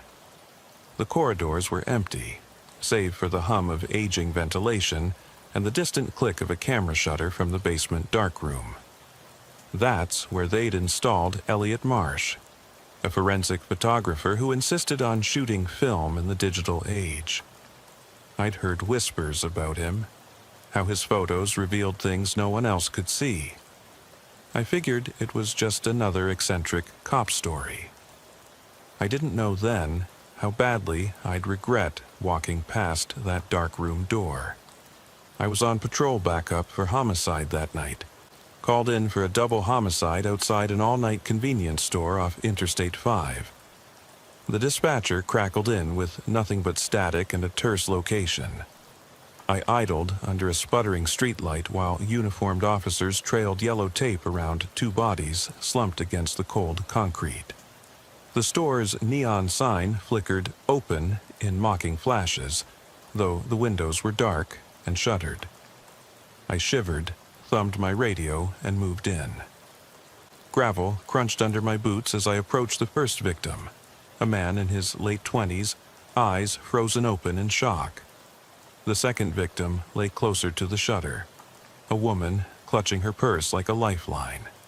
No witnesses, no suspects, no motive. Just that hollow echo of violence in the night. By the time Marsh arrived, I'd taken statements from neighbors who heard panicked screams and then silence. He carried two cameras, a digital SLR and an antique medium-format film camera strapped across his chest. He sat up in the shadow of the store's awning, scanning every inch of the scene. I watched him crouch, adjusting aperture knobs with deliberate precision. He framed shots under the dim glow of his own portable lamp, clicking shutters in measured intervals. When he switched to film, he muttered about dynamic range and tonal depth, terms I'd never cared about until that moment. Later, down in the basement, I followed him into the red-lit darkroom. He slid film into trays of developer fluid, the chemicals hissing softly. I leaned in, curious. The first prints emerged. crisp outlines of the store's facade, the bodies, the scattered shells of evidence markers. Then I saw it. A dark smudge in the corner of one frame. A shape that looked like a person standing just beyond the reach of Marsh's lamp. I leaned closer. The shape had the faint curve of a shoulder, maybe a head tilted downward. My pulse quickened. I'd been on the force long enough to know that cameras don't lie about what they capture. I asked Marsh what it was. He didn't look up. Probably a processing artifact, he said, voice low. Light leak, developer stain. He wiped his fingers on a rag and moved on to the next print. But as I studied 3 more shots, taken seconds apart, I saw the shape shift. It edged closer to the victims, as though leaning in to witness something no living soul should see. I swallowed hard. Weird, I said. Marsh nodded absently, immersed in his work. I left him to it, but couldn't shake the image dancing in my mind. Over the next week, I kept replaying that shadow in my head. I found myself double-checking the convenience store's corner in my cruiser, scanning for someone who wasn't there. My radio crackled with routine calls, domestic disturbances, drunken drivers, the usual after-hours chatter, but I heard only static. Sleep was a stranger. Every time I closed my eyes, I saw that silhouette. I started carrying an extra set of film canisters in my jacket, though I had no intention of using them. They were talismans against the unknown. Then came the Pearl District case. Luxury high-rise, glass walls, investment banker gone violently. Anomalies everywhere. Marsh arrived after we'd secured the scene. I watched him kneel by a shattered glass coffee table, angle his camera into the living room's far corner, then train it on the bedroom across the hall. He shot dozens of frames, each one a study in light and shadow. The city skyline gleamed behind him, oblivious to the bloodstains he documented. Later, in the same darkroom, I watched the prints materialize under deep red glow. And there it was again, a dark form in the bedroom corner, distinct this time. Taller, broader, like a man in profile. 3 frames, 3 positions as if pacing. I confronted Marsh. He sighed, pushing up his glasses. Refraction from the floor-to-ceiling windows, he said. Lens flare, maybe. But I remembered the precision of his technique, the care he took to eliminate flare. I wasn't convinced. I asked him if he'd seen anything while shooting. He shook his head. Nothing I noticed. But his eyes were distant, like he'd seen something he didn't want to admit. I began digging into his past. Seattle homicide files, unsolved cases, old photographs. I found reports of unexplained shadows in crime scene photos, cases that went cold. Detective Linden and I compared notes. Seattle, Portland, the same anomalies. We took our concerns to internal affairs. They opened a quiet file, Marsh's psychiatric treatment records, his experimental thesis on emotional residue, payments to a New York facility. It painted a picture of a man obsessed with seeing beyond the tangible. Then came the journal. I was the one who found it, hidden under a false panel in the darkroom cabinet. Leather-bound, pages filled with neat script, case numbers, dates, descriptions of witnesses, visible only on film. Instructions for adding psychoactive compounds to developer baths, belladonna, DMT derivatives, to draw out these witnesses. Entries cataloged personal items from crime scenes, mementos he'd filched, a child's ribbon, a woman's earring. Each item paired with a photo showing the shadow looming over it. My hands shook as I snapped pictures of his notes. That night I barely slept. Every sound in my apartment felt amplified. The hum of the refrigerator, the creak of floorboards, my own breathing. I checked my service weapon twice before bed, ran my fingers along the grip like a lifeline. I thought about those shadows, what they were, why Marsh pursued them. I thought about the officer's oath to protect, and how I felt protectless against something I couldn't define. When Marsh disappeared just before Christmas, leaving his apartment empty save for that journal and a box of undeveloped film, I felt a hollow relief and a deeper terror. The film he left behind revealed scenes of violence in places no department had ever logged. A derelict cabin in the Cascades, a deserted gas station off Highway 20, an abandoned silo outside Spokane. In every photo, the silhouettes stood closer, sharper, almost aware. 3 scenes matched missing person sites discovered days later. The rest remain mysteries. Now, years later, I still carry that journal's weight. I still catch my breath when a stray shadow crosses my path. I still leave the darkroom lights on when I process evidence. Because I learned that the camera doesn't just record what we see, it can expose what's always been there, waiting in the darkness. And some things once seen can never be unseen. My sleep that night was fractured. Slivers of dreams haunted by that shape in the darkroom, the way it leaned in, watching. I woke at 3 a.m. to the shriek of my phone. A silent alarm at an automated gas station 12 miles east on Highway 20. I tossed on my jacket, grabbed my flashlight, and drove through drifting fog, the road slick and empty. The station looked closed. Lights off, pumps idle, but the alarm panel blinked red beneath the canopy. I stepped onto the concrete under the neon glow, flashlight beam slicing through the mist. The air smelled of gasoline and damp earth. The station kiosk window was cracked, a jagged line through the plexiglass. Inside, rows of energy drinks and candy bars sat undisturbed. No sign of forced entry beyond the window. I called dispatch. "This is 4 Adam 12. I've got a silent alarm, no movement inside." My breath puffed white. I crossed to the door, hand on the handle. Inside, the floor was immaculate. No footprints in the dust, no overturned displays. I swept the beam across the aisles. Canned soup, jerky, lottery tickets, nothing out of place. Yet, my skin prickled. I moved toward the back room, boots echoing on linoleum. The spare key hook lay empty. A single film canister rested on the counter, labeled in neat handwriting. October 31st, 2007, PS number 309. I froze. That date matched the Crowley homicide prints Marsh had shot. I snapped a photo with my digital, heart hammering. I inspected the canister under the flashlight. No fingerprints. The seal was intact, but someone had left it here deliberately. My pulse spiked. Why? I pocketed it as evidence and swept the rest of the room.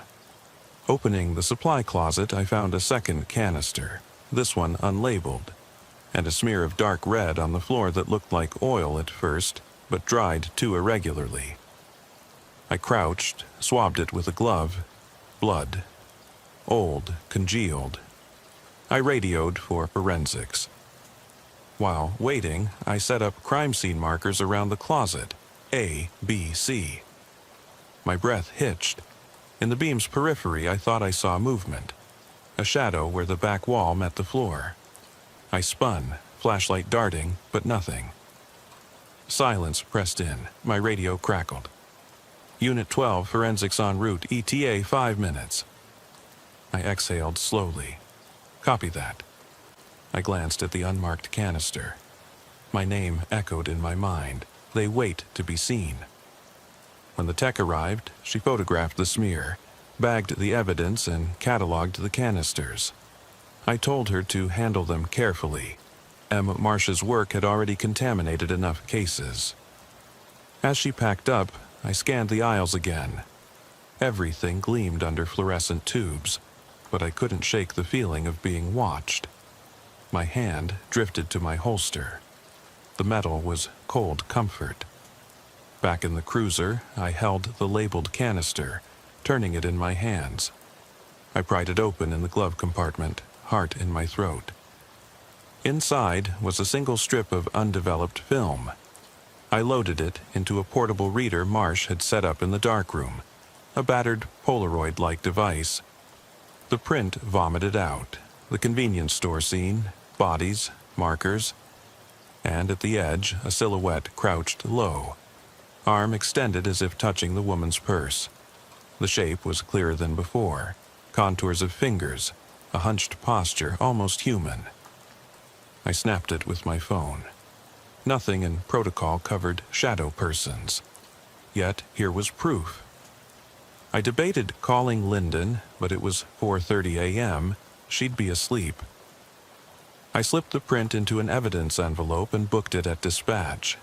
The sergeant on duty gave me a look, like I'd lost it. I told him, "Check the darkroom film from Crowley's case. You'll see." He shrugged. Paper trails mattered, shadows didn't. I drove back through the mist, lights of Portland skyline shimmering ahead. In the rear view, I thought I saw someone standing on the overpass, arms folded, watching me pass. I slammed on the brakes. The figure vanished. 2 days later, Lyndon and I convened in the darkroom. We spread prints across the steel table. Pearl District frames, convenience store frames, the gas station smear. Shadows in every one, lurking, leaning, watching. We traced red circles on the corners, marking positions. She tapped a finger on one image. "Look at the angle here. It's impossible. Light source is here, body is here, yet the shadow appears over here." She leaned closer, voice barely above a whisper. "It's consistent." I nodded, swallowing. We took the prints to IA. Lieutenant Chen examined them under magnification. He flipped through Marsh's journal entries, chemical formulas handwritten in margins, notes on residual energy extraction, instructions for splicing developer with psychoactive alkaloids. He frowned. If this is real, it's contaminating every case he touched. He ordered all Marsh shot evidence sealed, cases reopened, appeals filed. The Bureau went into crisis mode. Meanwhile, I couldn't stop thinking about that figure on the overpass. I patrolled the route, walked the sidewalks. No footprints, no CCTV capture, just emptiness.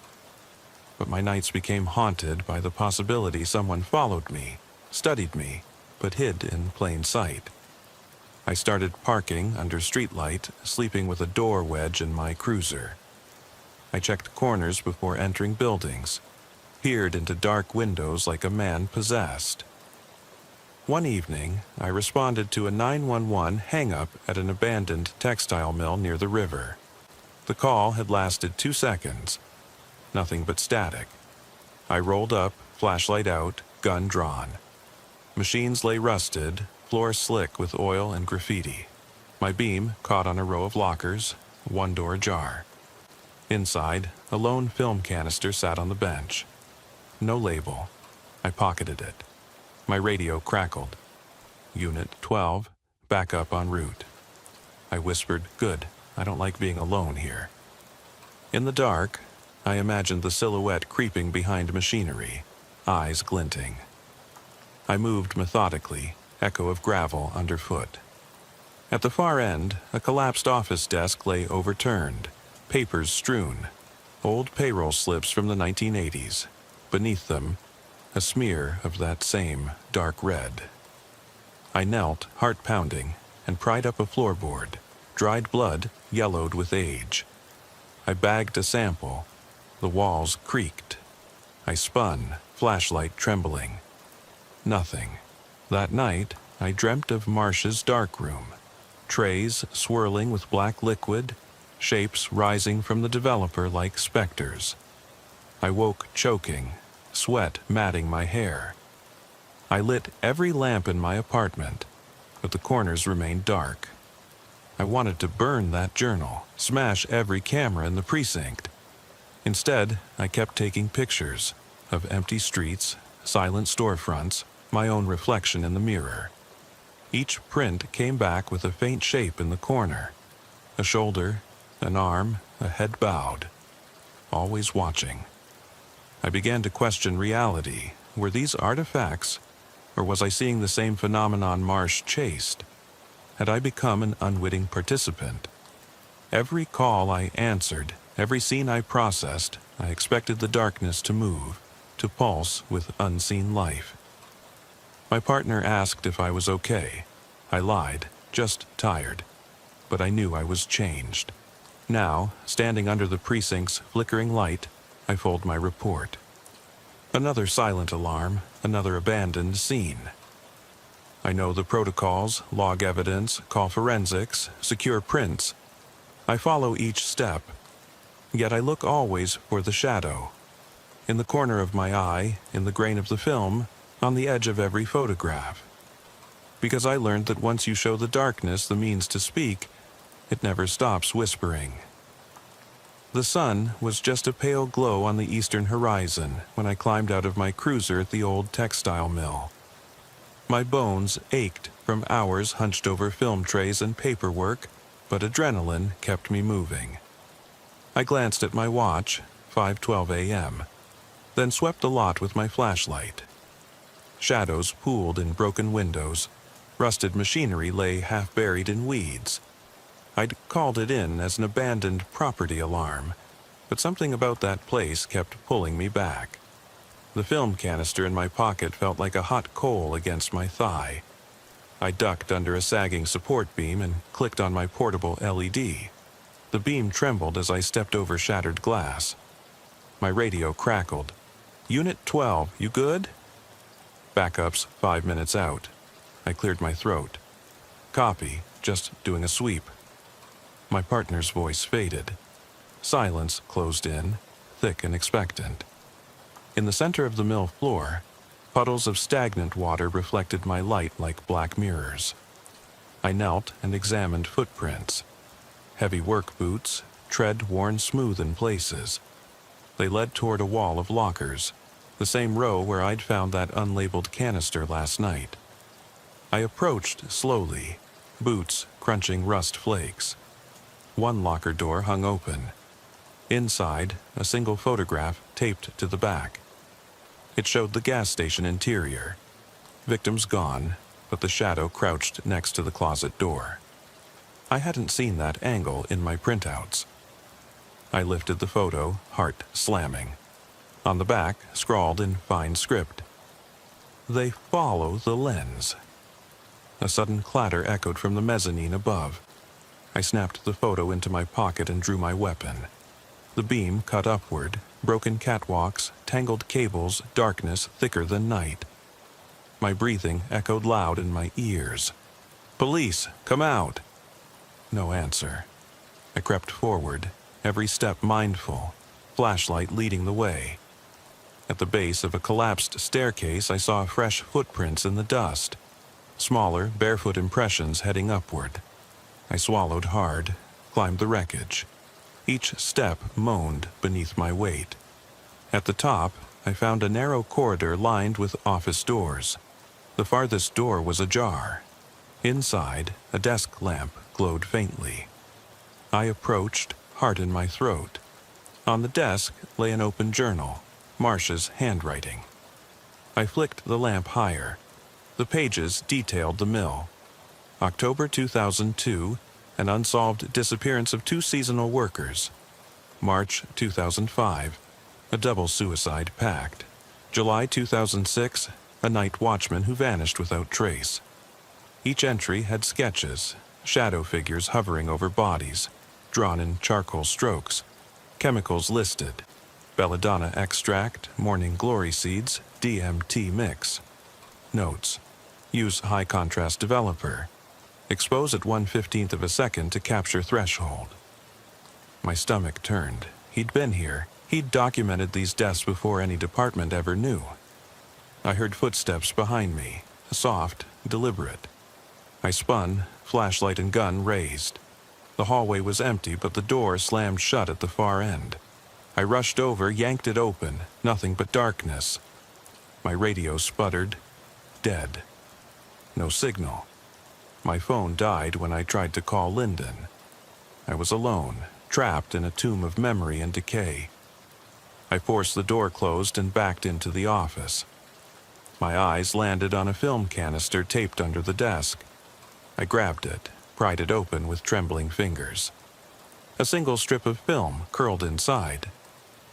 I loaded it into my handheld reader. The image that printed made me drop the reader in shock. Two figures lying side by side. Workers, bodies stiff, eyes open in silent horror. And at the foot of the cot, a dark silhouette, arms crossed, watching. The shape was unmistakable. It filled the frame, dwarfing the corpses. My breath came in shaky gasps. I jammed the reader into my pocket and bolted for the stairs. Each step rattled like gunfire. At the landing, I paused, listening. Behind me, a soft shuffle. I crept to the stairwell opening. Below, in the main hall, I saw it. A figure, tall, angular, standing beneath a broken skylight. It didn't move, but I felt its gaze. I raised my flashlight. The beam hit nothing but drifting dust motes. Then, in the corner of the beam, I caught the curve of a shoulder. The shape melted into shadow when I blinked. I sprinted down, heart pounding so loud I thought it would tear from my chest. In the main hall, I leapt into my cruiser and locked the doors. I fumbled for the journal in my coat pocket, flipped it open to the mill entries.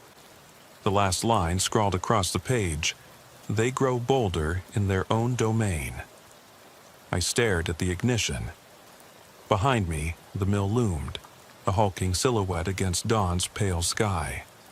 I wanted to leave, drive until the shadows couldn't follow. But I knew they would. I thought of Lyndon, of Iowa, of protocols and evidence chains. None of it mattered now. This was beyond procedure. I shoved the cruiser into gear and peeled away, tires spitting gravel. In the rear view, the mill receded, but I saw something on the rooftop. A figure standing at the edge, watching me go. Then it was gone. I haven't returned. For days, I avoid that road. But the canister and journal ride shotgun in my cruiser. I flip through pages when I can't sleep, study the film strips under my desk lamp. Each print holds a new corner of that darkness. A darkness Marsh chased and somehow unleashed. I feel its pull every time I close my eyes. Tonight, I'll process the mill film in the precinct darkroom. Lyndon insisted. She says we need a full record. I told her, be careful. You might see something you regret. But she's determined. I'll stand guard outside, scanning the lot, watching for shadows. Because once you open that door, there's no going back. And I've learned the hard way. Some things captured on film aren't just images. They're invitations. As I write this, the dawn breaks fully. Light floods my office window, but the corners remain dark. I feel the shape behind me, just outside the glow. I don't turn, I can't.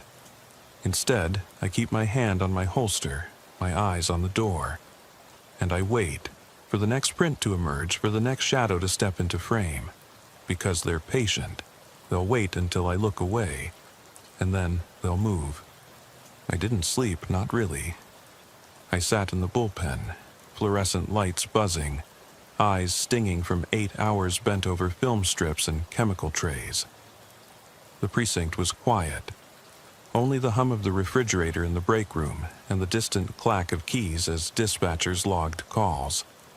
I cupped my coffee, black, no sugar, and stared at the photograph taped to my computer monitor. The silhouette at the mill, arms crossed, watching. It stared back, immovable. My phone vibrated. Lyndon. She'd just gotten the toxicology on the blood smear from the gas station closet. I answered. What did you find? Old blood, she said, voice tight. Type matches neither victim. Could be decades old. Probably from the 2002 disappearance Marsh noted in that journal. We're pulling missing persons reports now. You sure you want to chase this? I glanced at the locker photo. They follow the lens. I rubbed my temple. We're past chase. We're in it. By mid-morning, IA had sealed Marsh-shot evidence from 15 cases. Appeals flooded in. Defense attorneys smelled weakness. They moved to vacate convictions. The bureau brass panicked. I got pulled into a meeting with Lieutenant Chen and the deputy chief. They wanted damage control. Public statement, new protocols, reassured the community. I sat there in uniform, heart pounding, watching their lip service. Inside, I was screaming, "Tell them about the shadows." But protocol demanded silence. After the meeting, I returned to the dark room. Lyndon was there, sleeves rolled up, lining up prints on the stainless steel table. She looked up. Her eyes were rimmed red. "They're consistent," she said. "Every scene, every time. Shadow on the edge, near victims, sometimes interacting. It's too precise to be artifact." I nodded. "And the mill film?" She held up a negative sleeve. "Processing now." We worked in silence, the red safe light haloing our faces. The fixer bath gurgled. When the first print emerged, it showed the closet in the gas station, dark smear on the floor, and overhead the silhouette crouched, head bowed. Next print, the mill office, the two corpses, shadow at the cot's foot. Third, a new scene, my cruiser under the overpass, dawn light glinting off the windshield. And there, on the passenger dashboard, a dark form leaning in, watching me. I felt bile rise. Lyndon whispered, "It's you." I touched the spot in the photo. My name echoed in my mind. "They're everywhere." She looked at me. "We need to trace the film, see where Marsh got it, what developer he used." I swallowed. "We also need to warn the techs. No solo processing. Always two people." She nodded, gathering prints. "I'll brief IA." I left the dark room and stepped into the main hall. My cruiser keys felt heavy in my pocket. I needed air. Outside, the spring morning was crisp. Birds called in the courtyard. It looked peaceful, too peaceful. I breathed deep, but the chill in my bones didn't subside. I drove to the station garage and pulled out my cruiser. The dashboard light flickered. I glanced at the rear view, empty bay. I stepped out, walked around the vehicle. Underneath, scuffed concrete, but no shadows. I exhaled. Then I saw it, etched lightly into the grime on the driver's door, almost invisible, 2 letters, EM. I ran my finger through the dirt. The letters remained, as though carved from inside. My heart hammered. I grabbed my radio. "Dispatch, this is Unit 12. Request evidence, tech, possible tampering on my vehicle." "Copy that, Unit 12. ETA 2 minutes. Paste. Every echo in the garage sounded like footsteps. I flicked on the overhead light. Bulb buzzed. In the beam's edge, I thought I saw a figure slip behind the pillar. I spun. Nothing. The tech arrived, snapped photos of the inscription, collected swabs. He asked, "You think someone got to your car?" I forced a laugh. "Or something." He glanced at me. "Right." I drove back into the station, the bay doors closing behind me with a pneumatic sigh. Inside, the bullpen was empty. My desk phone rang. I picked it up. Lyndon's voice, urgent. "They found another scene." My pulse spiked. "Where?" "Abandoned farmhouse north of town. Marsh's notes mention it, July 2004. They found 2 skeletons in the cellar, no ID, and, get this, camera equipment set up in the main room, still loaded with film. They shot themselves, a tripod, a timer. The last frame shows the photographer, shadowed face, then a black frame." I closed my eyes. "I'm on my way." At the farmhouse, the coroner's van sat under a broken porch. The air reeked of rot. We stepped inside, flashlights cutting through dust motes. Floorboards creaked. In the parlor, an antique camera on a tripod pointed at the cellar door. The film canister lay on a chair, labeled in Marcia's hand. Farmhouse, July 4th. I opened it with gloves. The negatives slipped into the developer. We waited under red light. When the prints emerged, I felt my stomach drop. The first image. 2 figures on the cellar steps, thin, hollow-eyed. Second, the photographer standing behind them, hand on the camera. Third, the shadow, tall, broad, filling the doorway, blotting out the figures. Lyndon whispered, "He photographed himself." I nodded, unable to look away. The last print was a smear, jet black. Something had crawled across the lens. We left the farmhouse in silence. On the drive back, I kept scanning side roads, fields, tree lines. Every dark shape on the horizon set my nerves jangling. I thought of Marsh. Was he the photographer in that room? Or something else? The next morning, I briefed the deputy chief. He rubbed his temples. "People will think it's a hoax." I leaned forward. "I used to think that too, but I've seen it, in every print, in every scene." He sighed. "We'll proceed with caution, but we need to present facts, not shadows." I stepped out, shoulders heavy. Facts felt worthless against what I'd seen. Back at my desk, I opened the journal. New entries scrawled near the end. They converge where memory fades.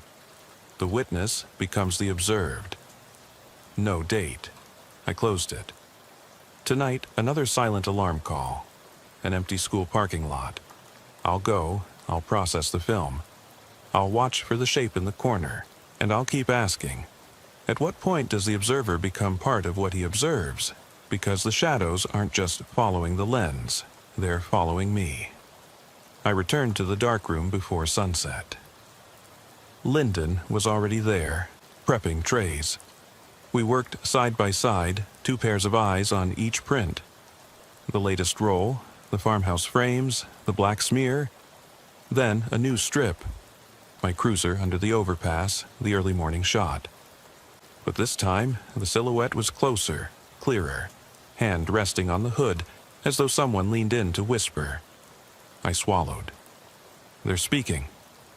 Lyndon's eyes met mine, and we're finally listening. I reached out, touched the image. The red light pulsed overhead. In that glow, I thought I saw movement, an inky shape sliding across the wall. I held my breath. Then it was gone. We stayed until the last print dried. Then we packed up. Outside, the night air was cold, crisp. My cruiser waited under the lone streetlight. I slid in, journal on the passenger seat, prints in my coat pocket. As I started the engine, I glanced at the rearview mirror. Behind me, the bay doors stood open. A dark corridor beyond. And in that corridor I saw a shape, a shoulder, an arm, a head, just for a moment, before it melted into shadow.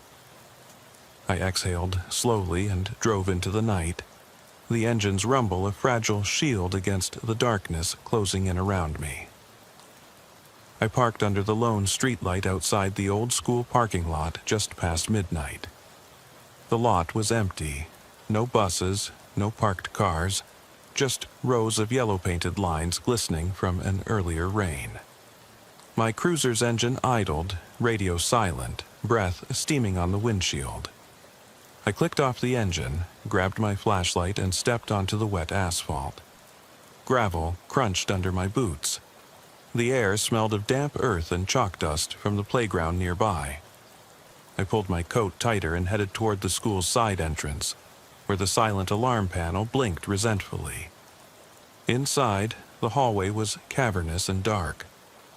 My flashlight beam danced along cinder-block walls, illuminating faded "Welcome Back" posters and scuffed lockers. Every locker door was closed. No dents, no graffiti fresh enough to catch the light differently. I moved methodically, hand resting on my holster. I thought of protocol, check for forced entry, secure the scene, call forensics. But I also thought of the silhouette in my rearview mirror, the shape on every print, the sense that something watched from corners where light dared not reach. I reached the alarm panel. The keypad was undisturbed, no pry marks. I tapped dispatch. Unit 12 on scene, no visible breach. My radio crackled. Copy. Evidence tech en route. I nodded to myself. Evidence tech, backup. Words meant to assure but failing to calm. I swept the beam down the hall. At the far end, the cafeteria doors gaped open. Stainless steel tables gleamed in the flashlight's glare. Trash bins lay overturned, plastic trays scattered. No footprints, no signs of struggle, just emptiness and echoes. I stepped inside. The beam caught a lone film canister on a cafeteria table. Dull gray, unlabeled, cap sealed. I froze. The canister felt familiar, like a calling card. I snapped a photo, then pocketed it. Ahead, the kitchen door stood ajar. Steam coils drifted from beneath, though no stove was on. I pushed the door. In the kitchen, stainless counters reflected my light. On the floor, a dark smear hugged the drain. I knelt, swabbed it. Blood, old, clotted. The smell faint but unmistakable. I bagged the sample. Footsteps echoed behind me. I spun. Empty kitchen.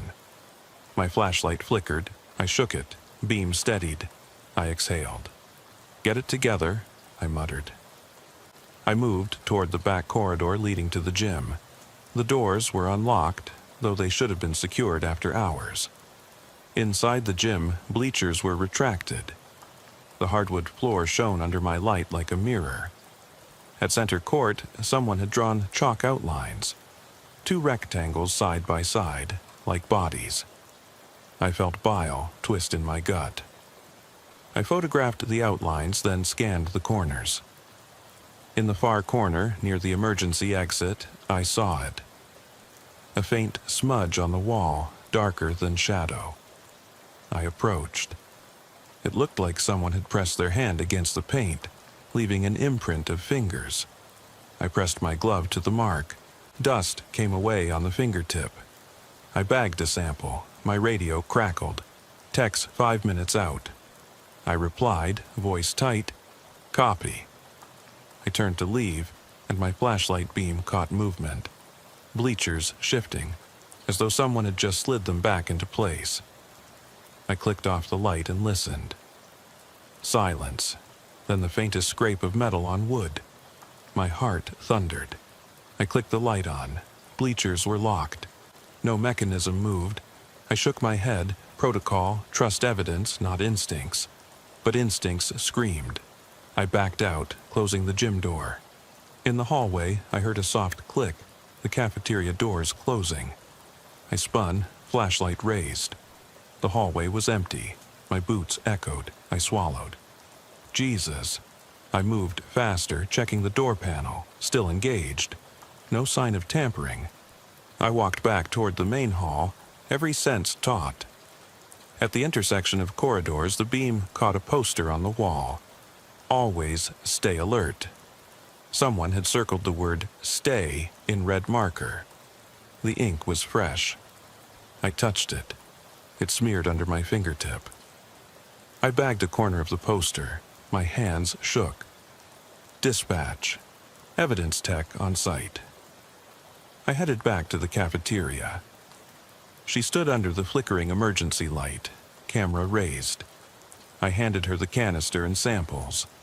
She moved with professional calm, photographing and labeling. I watched the beam of her flashlight sweep into corners. When she finished, she said, "You want me to check the gym outlines too?" I nodded. She knelt, brushed chalk dust into a tray, photographed the handprint smear, then looked up. "You okay?" she asked softly. I forced a nod. just tired. She gave me a look. Get some rest. I left the school and walked to my cruiser. Fog curled around the headlights. I climbed in, closed the door. On the passenger seat lay the chalk outline photo, the handprint bag, the canister. I started the engine. The dash light flickered. In the corner of the windshield I saw a shape, like a handprint smudged on the glass. I cursed, grabbed a rag, wiped it. The print remained, 5 fingers pressed from the inside. I pressed my palm against it, cold. My radio sputtered to life. Unit 12, get out of there. System glitch. All alarms false. I exhaled. Copy. But I didn't move. I stared at the print. It wasn't false. I slipped the rag and canister into evidence bags. I lifted the chalk outline photo and looked closer. At the edge of the frame, a silhouette leaned in, watching the empty gym. I shut off the cruiser and sat in silence, engine ticking. The school loomed behind me, dark windows like eyes. I thought of Marcia's journal line. They converge where memory fades. I closed my eyes. When I opened them, the silhouette was gone from the photo. Only the empty court remained. I drove away slowly, but in my rear view, I saw someone standing under the gym's emergency light. A dark shape, head tilted, arms folded. I blinked. They vanished. I'm back at the precinct now, processing this report. I'll log the samples, send the film for development, catalog the poster fragment. I'll follow protocol. But I know what I saw. I know what the camera captured. And I know the darkness isn't satisfied with empty halls or silent alarms. It wants witnesses. And it will follow the lens and me until there's nowhere left to hide. Tonight, I'll watch the prints emerge in the dark room. I'll watch for the shape in the corner. And I'll wait for the moment it steps fully into frame. Because I've learned the hard way. Once you acknowledge the darkness, it acknowledges you right back. I swung open the heavy metal door of the school's boiler room, flashlight cutting through dank air that smelled of rust and mildew. Pipes groaned overhead, dripping condensation onto the concrete floor in steady rhythms like a mechanical heartbeat. The beam caught a coil of old extension cord, a spill of rat droppings, and, half buried in sludge, a battered film canister stamped BR11. I hesitated only a second before snatching it, tucking it into my jacket pocket. Protocol be damned. I'd pulled enough cans from impossible places to know they were breadcrumbs in a trail I couldn't abandon. I climbed the narrow stairs back into the corridor, boots slipping on slick paint. My radio crackled. Unit 12, status? I clicked the mic. Clearing boiler room. Evidence canister recovered. No sign of intruder. Silence answered. I wasn't surprised. No backup ever heard what I heard. The hallway stretched away, fluorescent tubes flickering overhead. On the wall, a row of fire extinguishers. One missing. Beneath its empty bracket, someone had scrawled in black marker. Next time, room 213. My heart skittered. Room 213 was at the far end, down 2 flights. I should call it in, wait for backup. Instead, I walked. Each step felt heavier. My flashlight beam jittered as I approached the stairwell to the second floor. The air grew colder, as though the building exhaled its age. I reached room 213, a classroom door hanging open. Inside, overturned desks formed chaotic angles, papers strewn like fallen leaves. Chalkboards were wiped clean, except one corner where faint lines formed a crude face, 2 hollow eyes staring. I shone my light closer. The chalk was fresh, edges sharp. I snapped a photo, my breath caught. On the teacher's desk lay a single sheet of notebook paper, folded. I picked it up with gloved hands. In neat cursive, 3 words. We see you. No signature, no explanation, just that. My pulse thundered. I stuffed the note into evidence and turned to leave, but the door slammed shut behind me. I yanked at the handle, locked. Panic bloomed. I pressed my shoulder against the door. It held. I pressed my ear to the wood. Silence, then a faint scratching, like nails on metal, from inside the wall. I pressed the flashlight against the frame and peered through the crack. Nothing but dark. I forced the door open and stumbled into the hallway. My flashlight beam danced over locker rows, graffiti, and scuffed floors. Room 213's light switch click echoed as I passed. It had been off. I stopped. Silence. I moved on. Down the hall, at the far stairwell, I paused. The beam caught footprints in the dust on the landing. Bare footprints, toes splayed, leading up. I swallowed bile, but climbed. Each step protested. At the third-floor landing, the beam picked out a shape. A child's backpack, half-zipped, straps torn. I remembered the missing persons file from 2002. A student vanished from this very school. Backpack never found until now. I bagged it mentally as evidence. I turned to go back down and froze. At the end of the hallway, under the emergency exit sign, a figure stood. Tall, hunched, silhouette perfectly still. My flashlight trembled as I raised it. The figure didn't move. My heart hammered. "Police!" I shouted. No response. I took a step forward. The figure remained. Another step, and it vanished, melting into the floor's shadow. Adrenaline surged. I sprinted down the stairs, 2 at a time, back to the boiler room door. I needed air, needed daylight.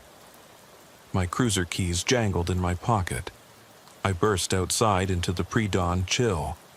The lot was empty, streetlight pools fractured on wet asphalt. I leaned against the cruiser, gasping. The film canister burned a hole through my jacket. I opened it with shaking fingers. Undeveloped film. I loaded it into the portable reader. The device coughed and spat out a grainy print. The boiler room, a puddle, the canister on the floor, and in the corner a silhouette hunched low, watching the pipes drip. Next frame, room 213, empty desks, chalk face, and a dark shape creeping along the wall behind the teacher's desk. Third frame, the hallway footprints on the third floor, and at the edge, a figure half in, half out of the frame, head cocked. I dropped the reader. The images fluttered to the ground like dead leaves. I sank onto the hood of the cruiser, mind racing. Each print confirmed what I feared. The darkness tracked every step, every scene. It slipped into frames, haunted empty rooms, lodged itself in corners.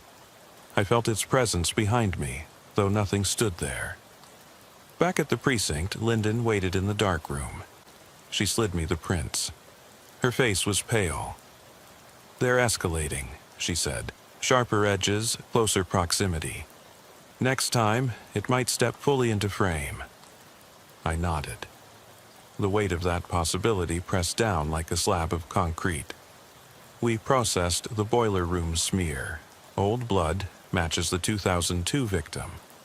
We logged the chalk face, the backpack, the note. Each artifact wove into the pattern Marsh began.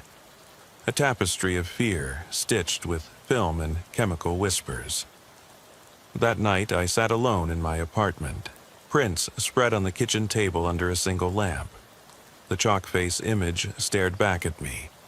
I traced the hollow eyes with a fingertip. My reflection shimmered in the print's glossy surface, superimposed over the chalk drawing. I recoiled. The line between observer and observed blurred. I gathered the prints and journal, packed them in a box, and locked it in my closet. I slid the key under my mattress. I turned out the lights. Darkness filled the room instantly, absolute and suffocating. I slept with my back to the wall, eyes on the door. Every creak made me jolt awake.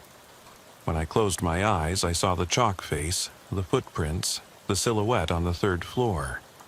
Morning came too soon. I showered, dressed, and headed back to the precinct. On the drive, I passed the school. Under the overhead streetlight, the emergency exit glowed. I thought I saw a figure at the window, but when I blinked, nothing.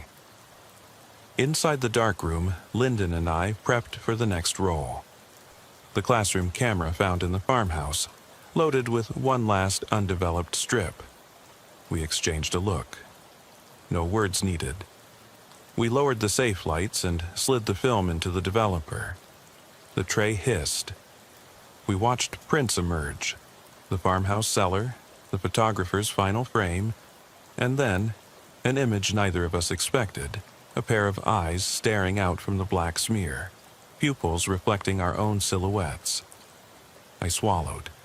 "They see us," I whispered. She nodded, voice trembling.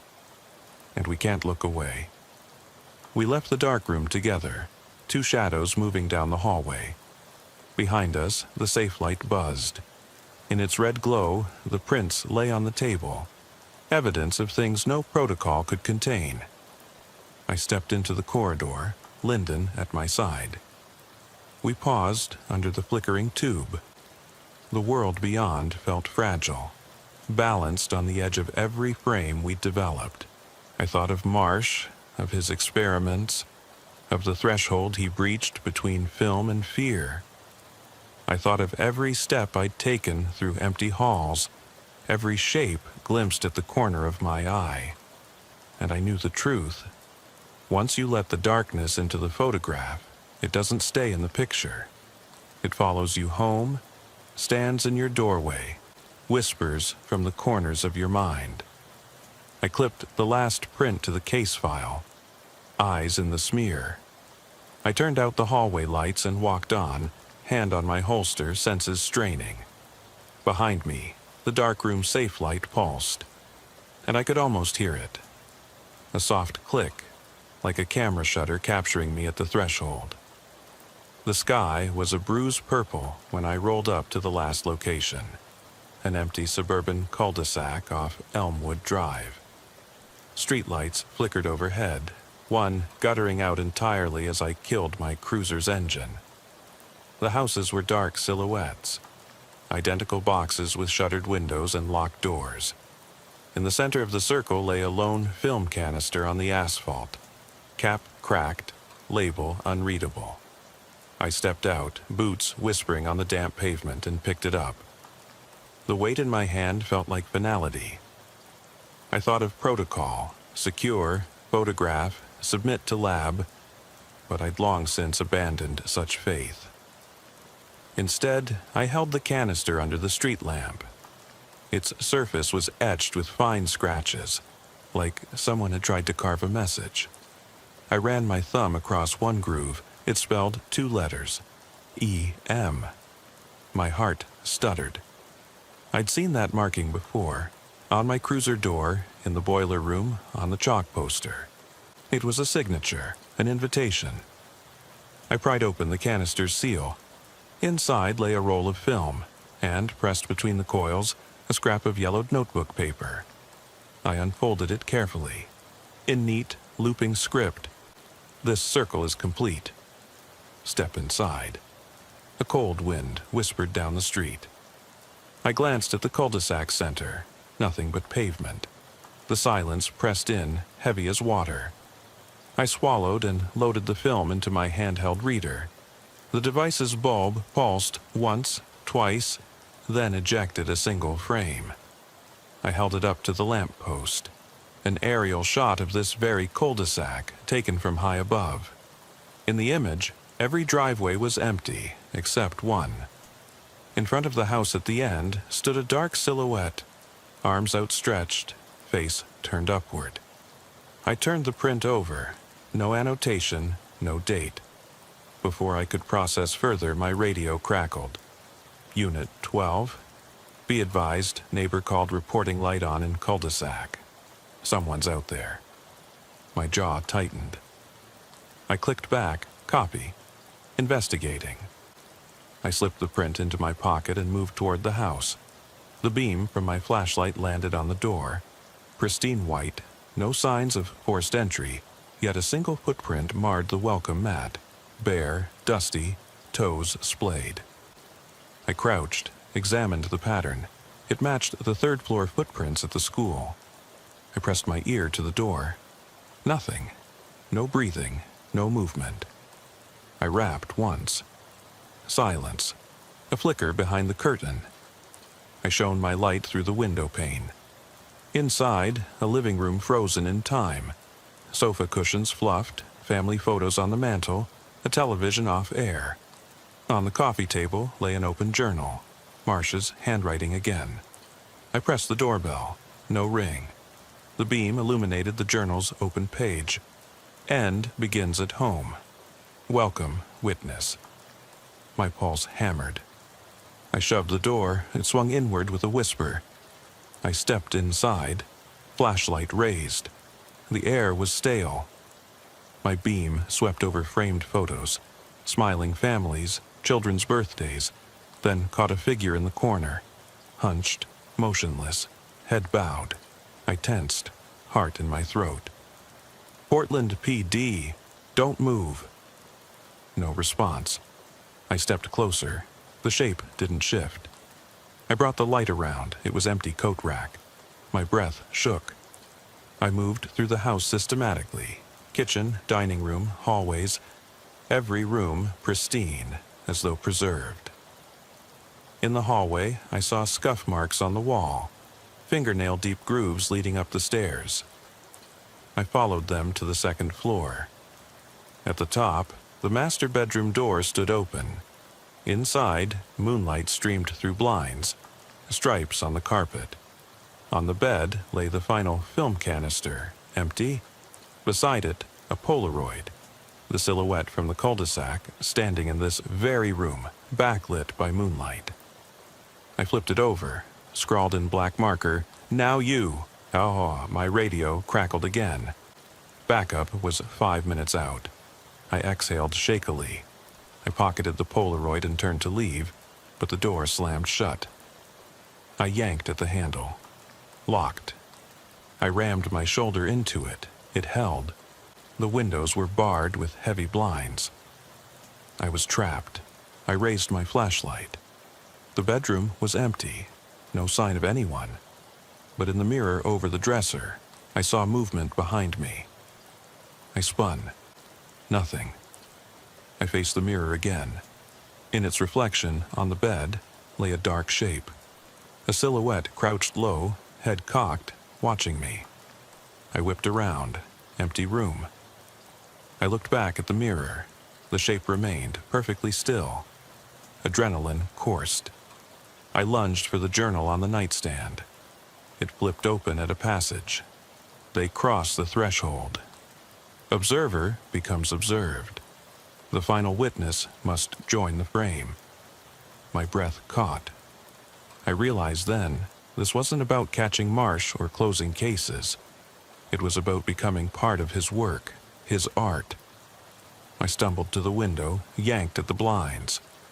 Outside, empty yard, silent street, that flickering lamppost, no backup, no escape. I turned back to the mirror. The silhouette had moved closer to the bed, arm extended, as though reaching for me. My reflection stood frozen in glass, fear etched across my face. I raised my hand. The silhouette raised its hand in perfect sync. My radio died, final static. The room's temperature plummeted. My flashlight flickered. In that dying glow, I saw the silhouette step off the bed, glide toward me. I backed into the dresser. My holster was empty. I dropped my weapon in the hallway. Panic roared. The silhouette stopped inches from me. I saw its form sharpen, shoulders, head, arms, no features, only darkness. It raised its head. In the mirror, I saw its face. Empty void, yet I felt its gaze pierce my soul. I tried to scream. Sound died in my throat. Then the flashlight died. Absolute black. I stumbled backward, hands outstretched, heart slamming. The door behind me creaked open. A sliver of moonlight cut across the carpet. In that line, I saw two figures, me and the silhouette standing behind, hand on my shoulder. I froze. The air thrummed with quiet laughter. My laughter. I looked down. My hands were film negatives, twisting in my palms. I felt a click, like a shutter snapping. Moonlight fell on the journal's open page. Fresh ink, new line, exposed. Welcome to the story. And then, nothing but darkness. I slipped out of my cruiser and onto the dew-slick grass at the edge of the cul-de-sac, the dawn light paling the bruised purple sky. My boots sank slightly into the soft ground. The street lamp overhead flickered once and died, plunging everything into a half-light that trembled at the corners of vision. I kept my flashlight trained on the house at the end of the circle, its windows yawning dark, the front door closed but not locked. The air was unnaturally still, as if the world were holding its breath. I crossed onto the asphalt and paused at the film canister lying in the center of the circle. Its metal surface was cold, the cracked cap revealing a hint of moisture inside. I picked it up, feeling the weight of every case Marsh had ever shot. My breath fogged in the chill. I turned the canister over in my hand, noticing fresh scratches along its seam, tiny grooves that spelled out a warning. Step in. The same invitation had appeared under the boiler room fire extinguisher and on the chalk-scrawled poster. Now, it was here, in my palm, impossible to ignore. I stepped forward and set the canister down at the base of the nearest street sign. Gravel crunched underfoot. The rest of the cul-de-sac lay empty, suburban stillness interrupted only by the distant hum of highway traffic. I raised my radio. Unit 12 to dispatch, I'm safe investigating. No movement. Static hissed in reply. I clipped the radio off. A soft click sounded behind me. I spun. The house's front door stood open, wide enough to frame an inky corridor beyond. No light spilled from inside. I approached, hand on holster, flashlight probing the threshold. The carpet looked new, plush, undisturbed. I stepped through. Inside, the air was warm and smelled faintly of cinnamon and dust. My beam illuminated a long foyer, family portraits lining the walls, smiling faces frozen in happier times. Each portrait had one corner darkened, as though a shadow had been painted over it. I paused at a photo of a little girl blowing out birthday candles. Her eyes had been blacked out with marker. I ran my finger along the frame. Fresh ink. I moved deeper. The living room lay ahead. Plush sofa, coffee table, a television still connected, screen blank. On the table sat the third film canister, its label missing, cap sealed. Next to it, a Polaroid. The cul-de-sac from above, the silhouette standing in the circle, head tilted. I picked up the Polaroid. On the back, a message in Marsh's hand. Your move. My heart hammered. I scanned the room. No footprints on the carpet. No sign of forced entry. Yet I felt watched from every corner. I swallowed and set the Polaroid beside the canister. Then I heard it. A soft rustle from the hallway behind me. I turned, flashlight beam slicing the gloom. The hallway stretched away, doors on either side, darkness beyond. The rustle came again, low, deliberate, like fabric brushing against wood. I edged forward. The first door on the left was ajar. I nudged it open.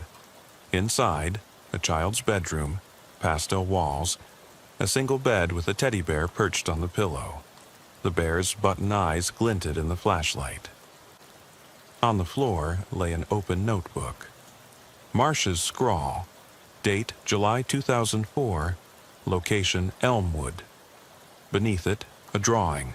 A crude sketch of the cul-de-sac, the circle. My cruiser parked under the flickering street lamp. The silhouette was drawn behind the cruiser, hand on the hood. I shivered. The notebook's next line read, "He arrives at first light." I slammed the door shut. My flashlight beam caught movement at the far end of the hall, a dark shape slipping behind the last door on the right. I rushed forward, drew my weapon, and kicked the door open. Inside, nothing but an empty office. Desk, chair, filing cabinet. The window blinds were closed, slats bent, as if something had pressed against them from outside. I approached the desk. On its surface lay a single sheet of lined paper, a list of names and dates. Every victim Marsh had photographed, including the 2 workers from the Cascades, the farmhouse duo, the mill watchman, the convenience store pair, the banker Crowley. The final entry was blank except for today's date.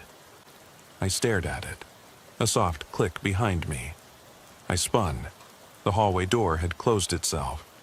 My flashlight beam shook as I raised it, illuminating the long corridor. At the far end, under the emergency exit sign, stood the silhouette. Tall, perfect in outline, arm extended in greeting. My breath caught. I whispered, "No." It tilted its head as though curious. Then it stepped into the light. It was featureless. No face, no texture, only darkness. But I felt its presence, a weight pressing in. It raised its hand in invitation.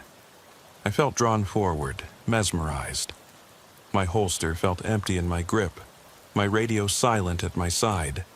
The air thrummed with quiet laughter, my own laughter echoing back at me. The silhouette took another step. My boots moved on their own, carrying me closer.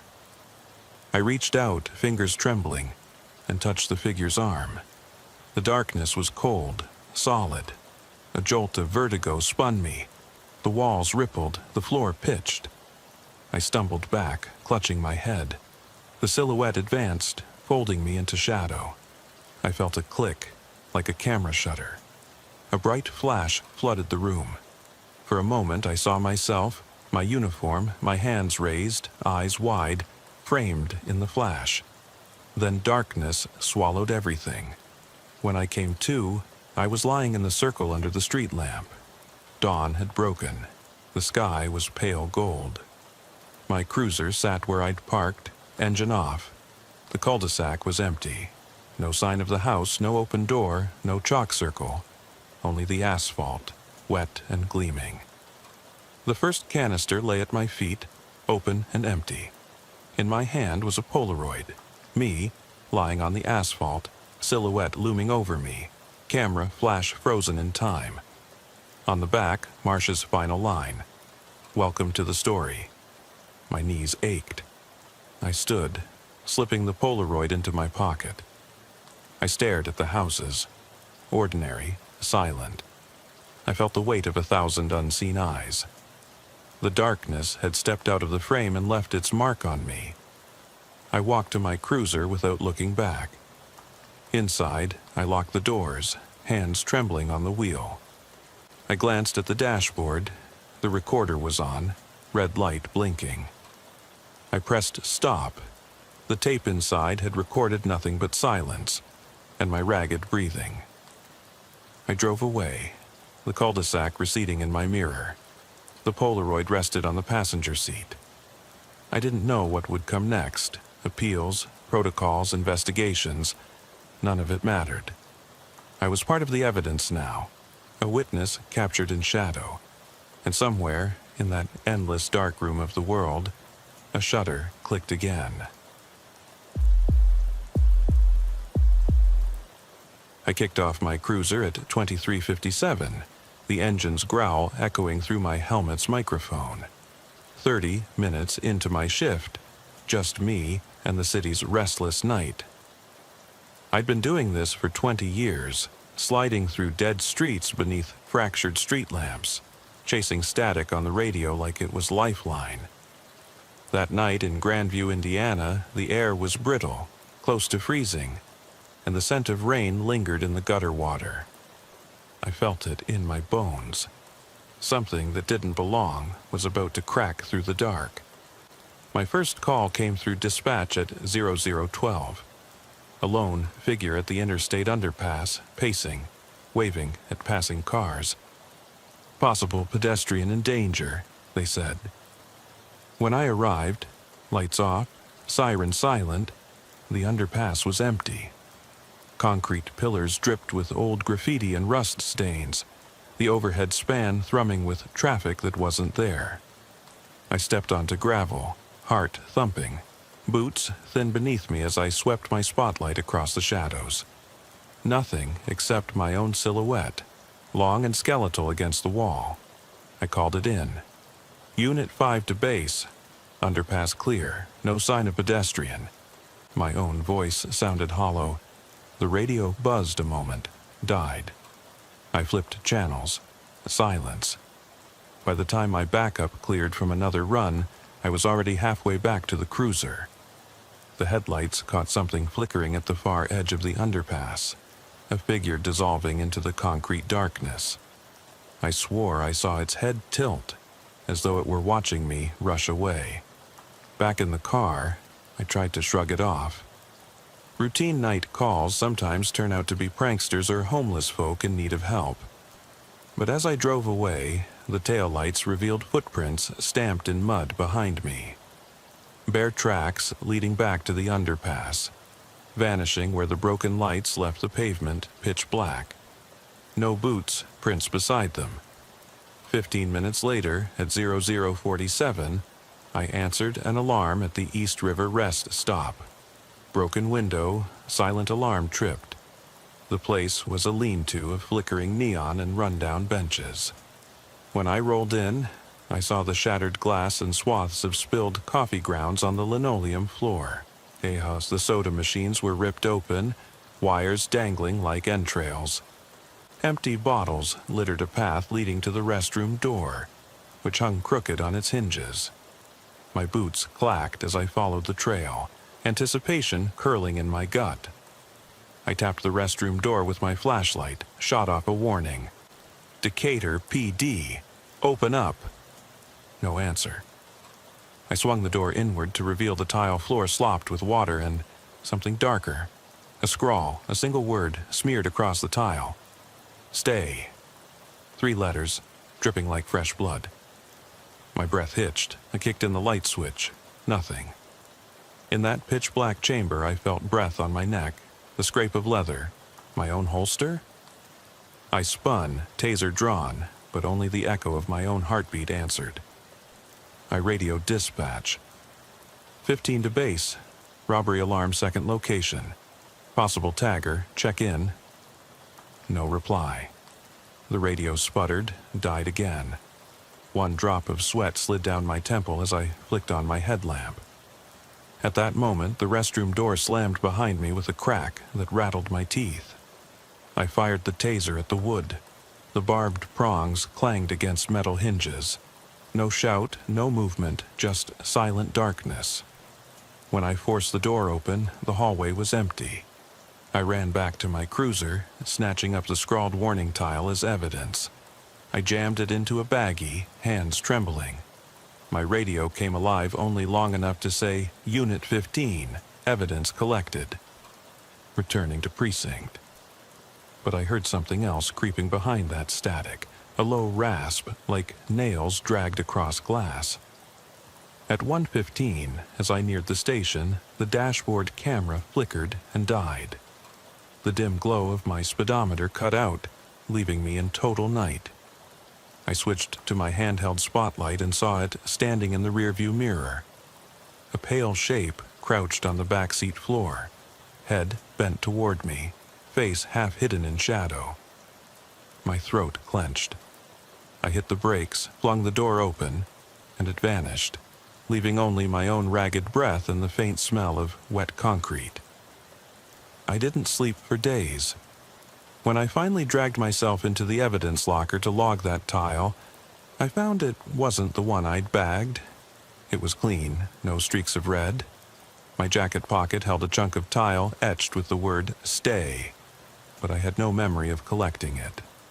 I filed the report anyway, fingerprinted the tile, but labs returned nothing.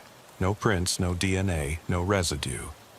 Since then, I park my cruiser under 2 streetlights whenever I can, double-check my equipment, and I never leave the radio off. Because if silence comes too, occasionally in that silence you'll hear that low rasp, the echo of something slipping just beyond sight, and you'll know it's been watching you all along.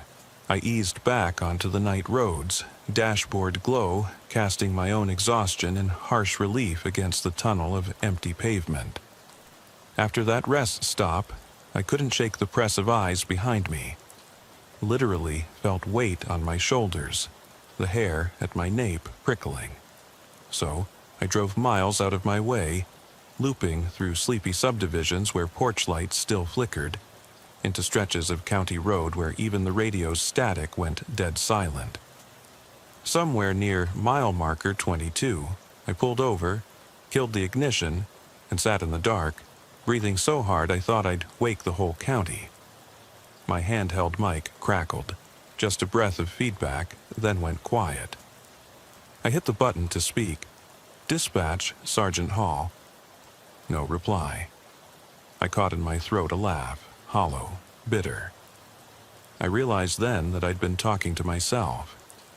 The radio wasn't working, and I was alone again, trapped in a cruiser that felt more like a coffin than a rescue wagon. At exactly 2:05, I noticed headlights approaching from behind. Headlights that shouldn't have been there. On these back roads at this hour, nothing but deer or the occasional lost trucker. The light came closer, bright and steady, then vanished, as if it had pivoted away at the last second. I flicked on my own lights, looked back, and saw nothing. No road, no car, just the thick, hollow black beyond my tailgate. I grabbed my coat and stepped out, boots crunching on the gravel shoulder. The night air was tasting of wet grass and gasoline, like an old service station on its last legs. I panned my flashlight over the highway markers in the tree line. Seconds later, I heard a soft scrape, like fingernails brushing steel. My light jerked to the right, catching a glimpse of movement 20 yards off, in the fog-smothered ditch. A figure stood there, head bowed, shoulders hunched as if struggling to stay upright. When I trained my beam directly on it, the figure jerked its head up, revealing a pale face slick with rain, eyes empty pits that reflected the beam like dark glass. My gut clenched. I should have called it in, reached for the radio, but there was nothing but silence. Instead, I took a step forward, hand hovering above my holster. The figure didn't move again, didn't speak. Just stood, watching. I raised my flashlight higher, caught sight of its clothing. An old uniform jacket, unmarked, soaked through and heavy, hanging off its bones like a rag. My heart hammered, breath scraping against my lungs. Something about that jacket felt vaguely familiar, like a memory I couldn't place. "Hey," I called, voice rough. "You okay?" Only my echo answered. The figure drifted backward into the mist, shrouding itself in watery darkness. I chased after it, treading carefully through slick grass and half-fallen leaves. Every footstep sounded too loud, too sharp. But when I reached the edge of the fog bank, footing vanished. And so had the figure. No footprints, no sign of struggle. Just my own prints sliding back toward the highway. I stumbled back to my cruiser, hands shaking so hard I could barely get the door open. I slammed inside and locked every latch. Then I remembered the restroom tile. Stay. Baggie in my coat pocket. I pulled it out, stared at the word as though it might speak to me. And that's when the radio buzzed one final time. A single, drawn-out whisper of static, almost forming a syllable. I clicked the knob, desperate. "Dispatch?" But the voice never came. Only the static hiss. I floored the accelerator and peeled onto the road. Headlights cutting through the gloom, wheels spraying gravel. The road curved ahead, swallowed by trees and rain. At mile marker 15, my speedometer blinked out entirely. I braked hard, car fishtailing, then came to a stop partially in the northbound lane. I killed the ignition and sat panting, heart slamming in the dark like a warped jackhammer. Through the windshield, I saw a shape standing in the middle of the road, tall, gaunt, arms hanging at its sides. The rain pooled at its feet, reflecting the dim glow of my dash lights. I could not make out a face, only the suggestion of a head tilted ever so slightly, acknowledging me. I reached for my radio one last time, flicked on every switch, pleaded into the void. "Lieutenant Reed, anybody." Silence swallowed me. I grabbed my flashlight and stepped out, adrenaline screaming. Rain spattered my glasses, turning my world into writhing streaks of light. I trained the beam on the figure. It didn't move. I called again, louder, "Show yourself!" But my voice was ragged, cracked under the weight of fear. It raised an arm, pointing down at the pavement. My light followed, and there, scrawled in fresh mud, was another word. "Go." My breath caught. Go where? Back to dread behind me or into the unknown ahead? My gut told me I shouldn't step forward. But the silence was worse. The recorder in my pocket clicked on of its own accord, capturing every heavy breath. I scribbled G.O. on my notepad, though I didn't remember taking it out. And that's when I heard the slow scrape behind me, like steel on gravel. I spun around. The back of my cruiser was empty. The tail lights glowed faintly. Yet something hovered just beyond the red glow, a shape, dark and shifting. I can still feel its presence now, as I write this down in my station bunker. Coffee gone cold, radio still dead, and backup never came. Because once that word was drawn, once the whisper of static spoke to me, I wasn't just chasing a phantom. I was being invited, commanded, to step further into the dark than any badge could protect me. And I did. I flicked my lights on full blast and tore back onto that slick ribbon of asphalt, mind scrambling to piece together what the hell was happening. My pulse was still hammering when I reached the station at 2:42 a.m. The lot was empty, lights off save for the single lamp over the front door. I parked directly beneath it, heart pounding against my ribs, and sat for a moment, engine idling, breath ragged, wondering if I'd lost my mind. I stepped out and shut the door behind me with a definitive click. The night air was damp and cold against my skin. As I crossed the lot, I saw it. Another chalk outline. This one traced in white limelight from the lamp above. It formed the shape of a body face down, hands splayed as though someone had dropped it there. I crouched to inspect it, flashlight beam trembling over the line drawn in something powdery. Flour? Plaster? I knelt and touched the edge. It was cool, gritty under my glove. No blood, no sign of disturbance beyond the outline. My radio buzzed once, a single pop. I fumbled for the handset. "Base, this is Hall. You copy?" Static, then silence. I slammed the handset back. The station door was unlocked. I pushed inside, boots squeaking on the vinyl tile. The desk was empty, phones dead. I rifled through the logbooks. Nothing noted about anyone entering after I left. Dispatch floor was deserted. Usually, you'd find someone half asleep at this hour, ready to tell you the second someone steps on their mic. Tonight, crickets. I swallowed bile and pressed the silent alarm reset, then strolled to the back vault where old reports and evidence were stored. That vault door was always reassuring, a solid slab of steel protecting the department's memories.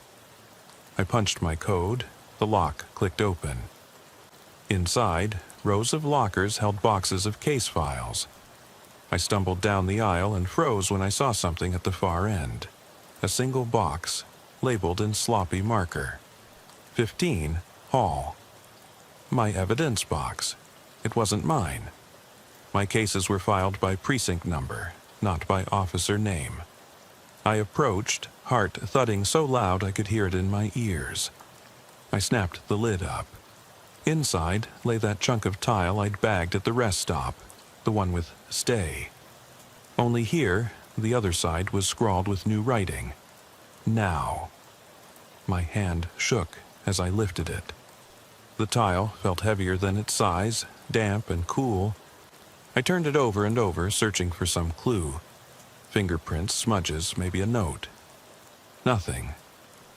The detective coffee cup below the promissory date caught my eye. Work badge number 15, Sergeant Hall. Someone had planted it intentionally. From somewhere deep in the station came the groan of metal. I whipped around. The vault door was closing. I lunged and rammed my shoulder into it. It rattled, then slammed shut with a deafening clang that reverberated off concrete walls. I kicked at the steel. It wouldn't budge. The little ventilation grill at foot level offered only darkness beyond. Come on," I muttered, pounding. My fists tingled, knuckles smarting. Through the grill I heard the whisper of breath, not my own. A soft, rasping inhale, then an exhale that fogged the inside of the glass in my flashlight beam. I pressed my palm against the grill, listening. The breath stopped. Then, slowly, a soft scrape, metal against metal, like someone pulling a key out of a lock. My stomach flipped. I backed away and fumbled for my taser. The lock's mechanism clicked. The door swung inward just enough for a sliver of light to fall across the floor. My flashlight flicked its beam through, catching a dark shape blurring past outside. I dashed out, taser ready, but the station hallway was empty. Tile floor, stretching into shadows. Doors closed, no sign of anyone. The faint hum of the night shift furnace was the only sound. I blinked against the gloom, chest heaving, then noticed on the far wall a smear of that same white powder. A crude arrow pointing down to the elevator bank. I swallowed back fear and started walking, every nerve on fire. The elevator call button glowed a weak amber. I pressed it. Nothing. I slapped it again. The light blinked off. I flicked on my handheld light. The wood-paneled doors were scratched, dented, old work. I glanced up at the emergency phone next to it. No cable, it dangled uselessly. I crouched and punched the button for the second floor, my office level, but the panel didn't register. I pressed floor after floor, no response. Alone, trapped next to that empty shaft. My breath fogged in the shaft's void as I trained my beam over the dark recess. Somewhere deep below, I heard a faint clatter, like someone dropping a tray. Then a slow, ascending scrape. Metal on metal. The elevator car was coming up. When the doors slid open, it was empty. My reflection stared back, jaw clenched, uniform wrinkled, eyes wild in the lamp's glare. I stepped in and hit lobby. The car lurched downward with a jolt that knocked me off balance. My flashlight flew into the corner beam, swinging wildly over scuffed walls. At the lobby level, the doors opened onto pitch black. The station's main lights were off, and the bulb outside the door had blown. I peered out, pressing against the wall to keep my breathing quiet. Through the gloom, I saw the front entrance, a silhouette of a metal frame, beyond which lay the dark town. The only light came from the station's sign, its letters half lit, flickering, spelling out ECATRPOLIE.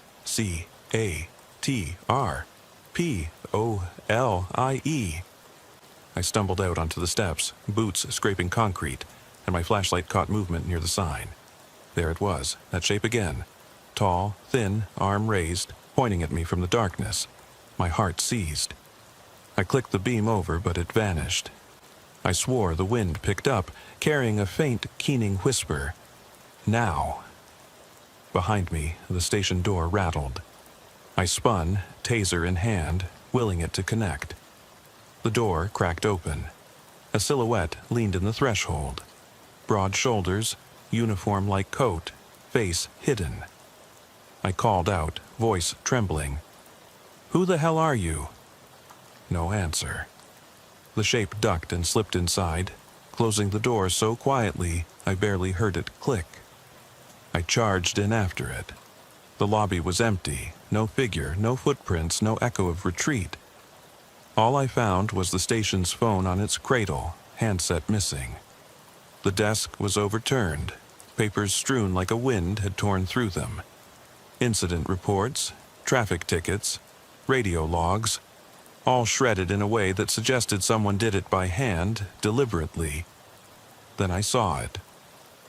On the receptionist's counter, illuminated by the one working exit sign, lay my service weapon. Holstered empty, slide locked back. No magazine, no rounds. Next to it, a single white-gloved handprint. Fingers splayed across the grip. I swallowed hard, stomach knotting. Whoever had done this knew my routines, my gear, my station. My radio crackled and died. My taser ticked empty. I was unarmed, trapped inside a building that no longer felt like a safe hold. And in that moment I realized this wasn't about pranks or territory. This was calculated, personal. Someone, or something, wanted me in the dark, alone, helpless. I backed toward the exit, eyes darting over every shadow. The station felt infinite now. Corridors branching into places I'd never seen. Evidence rooms, filing halls, storage closets. Each door was closed, each corridor silent, except for that soft, rasping scrape at the edges of hearing. It followed me down the hallway, just beyond sight, always one step behind, urging me forward with its inexorable whisper, "Now!" I reached the front doors and yanked. They wouldn't budge. I rammed them with my shoulder. The glass crackled, spider-webbed. On the other side, nothing but a wall of night.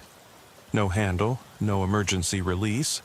Panic clawed at me as I pounded the doors, screaming for dispatch, screaming for anyone. Backup, dispatchers, coffee shop stragglers. Nothing answered but the mocking echo of my own voice. Behind me, the whisper grew louder, insistent. "Now! Now! Now!" I spun, taser outstretched, fingers numb. The hall behind me was empty once more.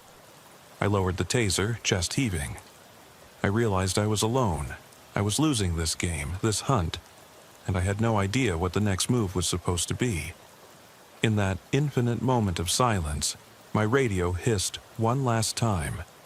A single, ragged breath, carried on static. I leaned toward the speaker, heart in my throat, and heard it clearly. "Stay. Now. Go." I dropped the handset, stumbling back. The world tilted. The station lights flickered, aligning for an instant into a pattern on the ceiling I recognized. A crude arrow pointing back down the corridor I'd just fled. My eyes darted. My mind reeled. And then the lights went out.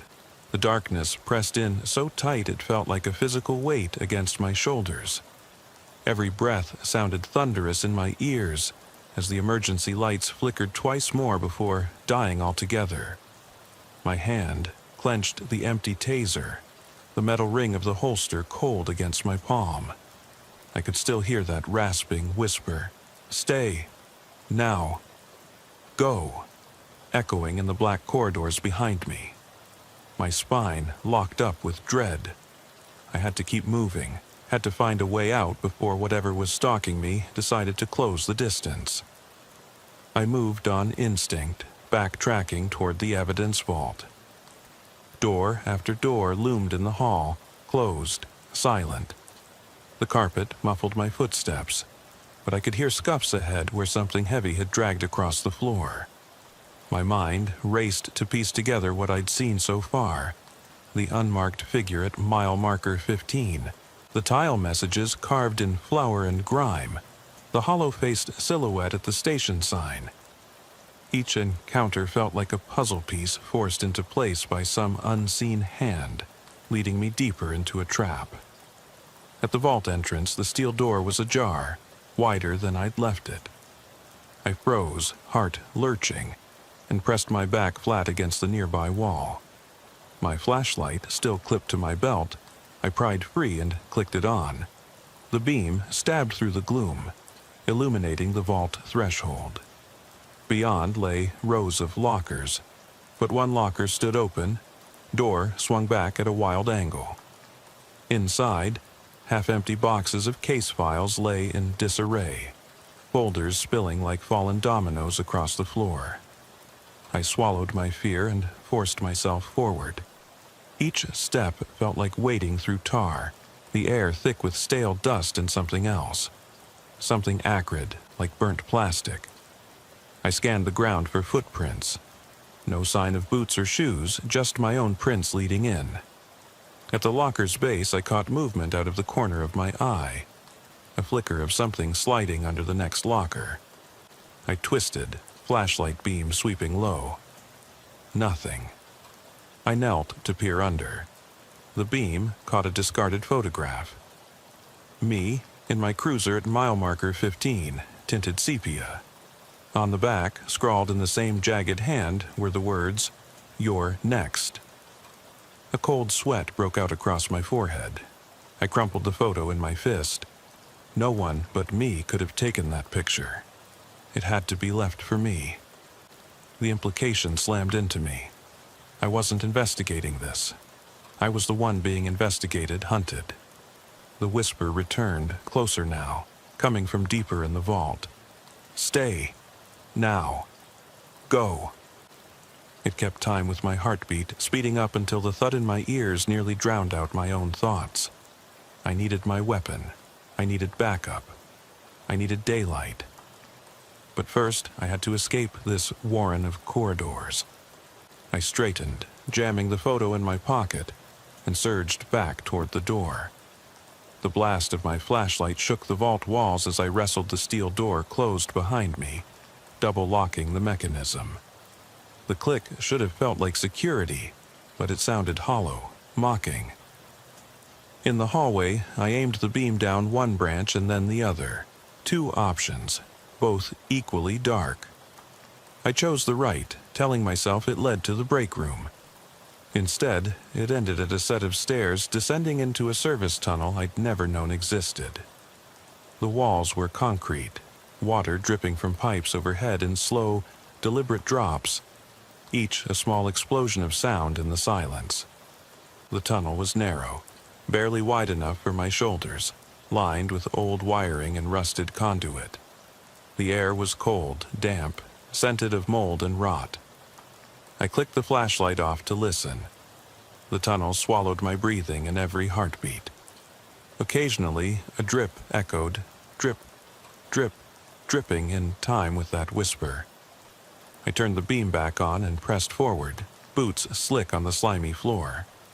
I followed the tunnel for what felt like miles, each footstep blending into the last, until I spotted a faint glow ahead, like a lantern flickering in the distance. As I drew nearer, I realized the light came from beneath a grate in the ground, feeding upward through narrow slits in the metal. I knelt and peered down. A small subterranean maintenance room lay below, lit by a single bulb swinging on a frayed cord. Inside, cabinets lined the walls, and in the center a solitary table bore a single object.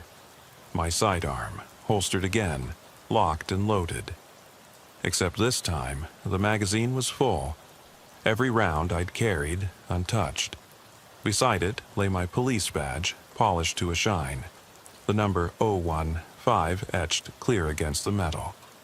The entire scene was meticulous, staged to perfection. My hand shook so badly I dropped the flashlight. It clattered to the ground and rolled away, beam slicing across the tunnel wall. I lifted my head and saw motion on the far side of the room. A figure standing in the half-light, head bowed. My blood ran cold. Its shape was familiar yet impossible. My uniform, hat, badge number. but the face was turned away. I swallowed hard. A distant scrape of metal reached my ears, followed by a whisper carried through the grate. "Take it." My breath caught in my throat. I knew what I'd have to do, though I didn't want to. I mounted the grate, prized it free, and lowered myself into that maintenance chamber. My boots hit the concrete floor with a thud that seemed too loud. I had the sidearm in reach, fingers brushing the grip when the whisper came again, louder. "Now!" I paused, hand hovering, sweat stinging my eyes. The figure shifted, and that was when I saw its face.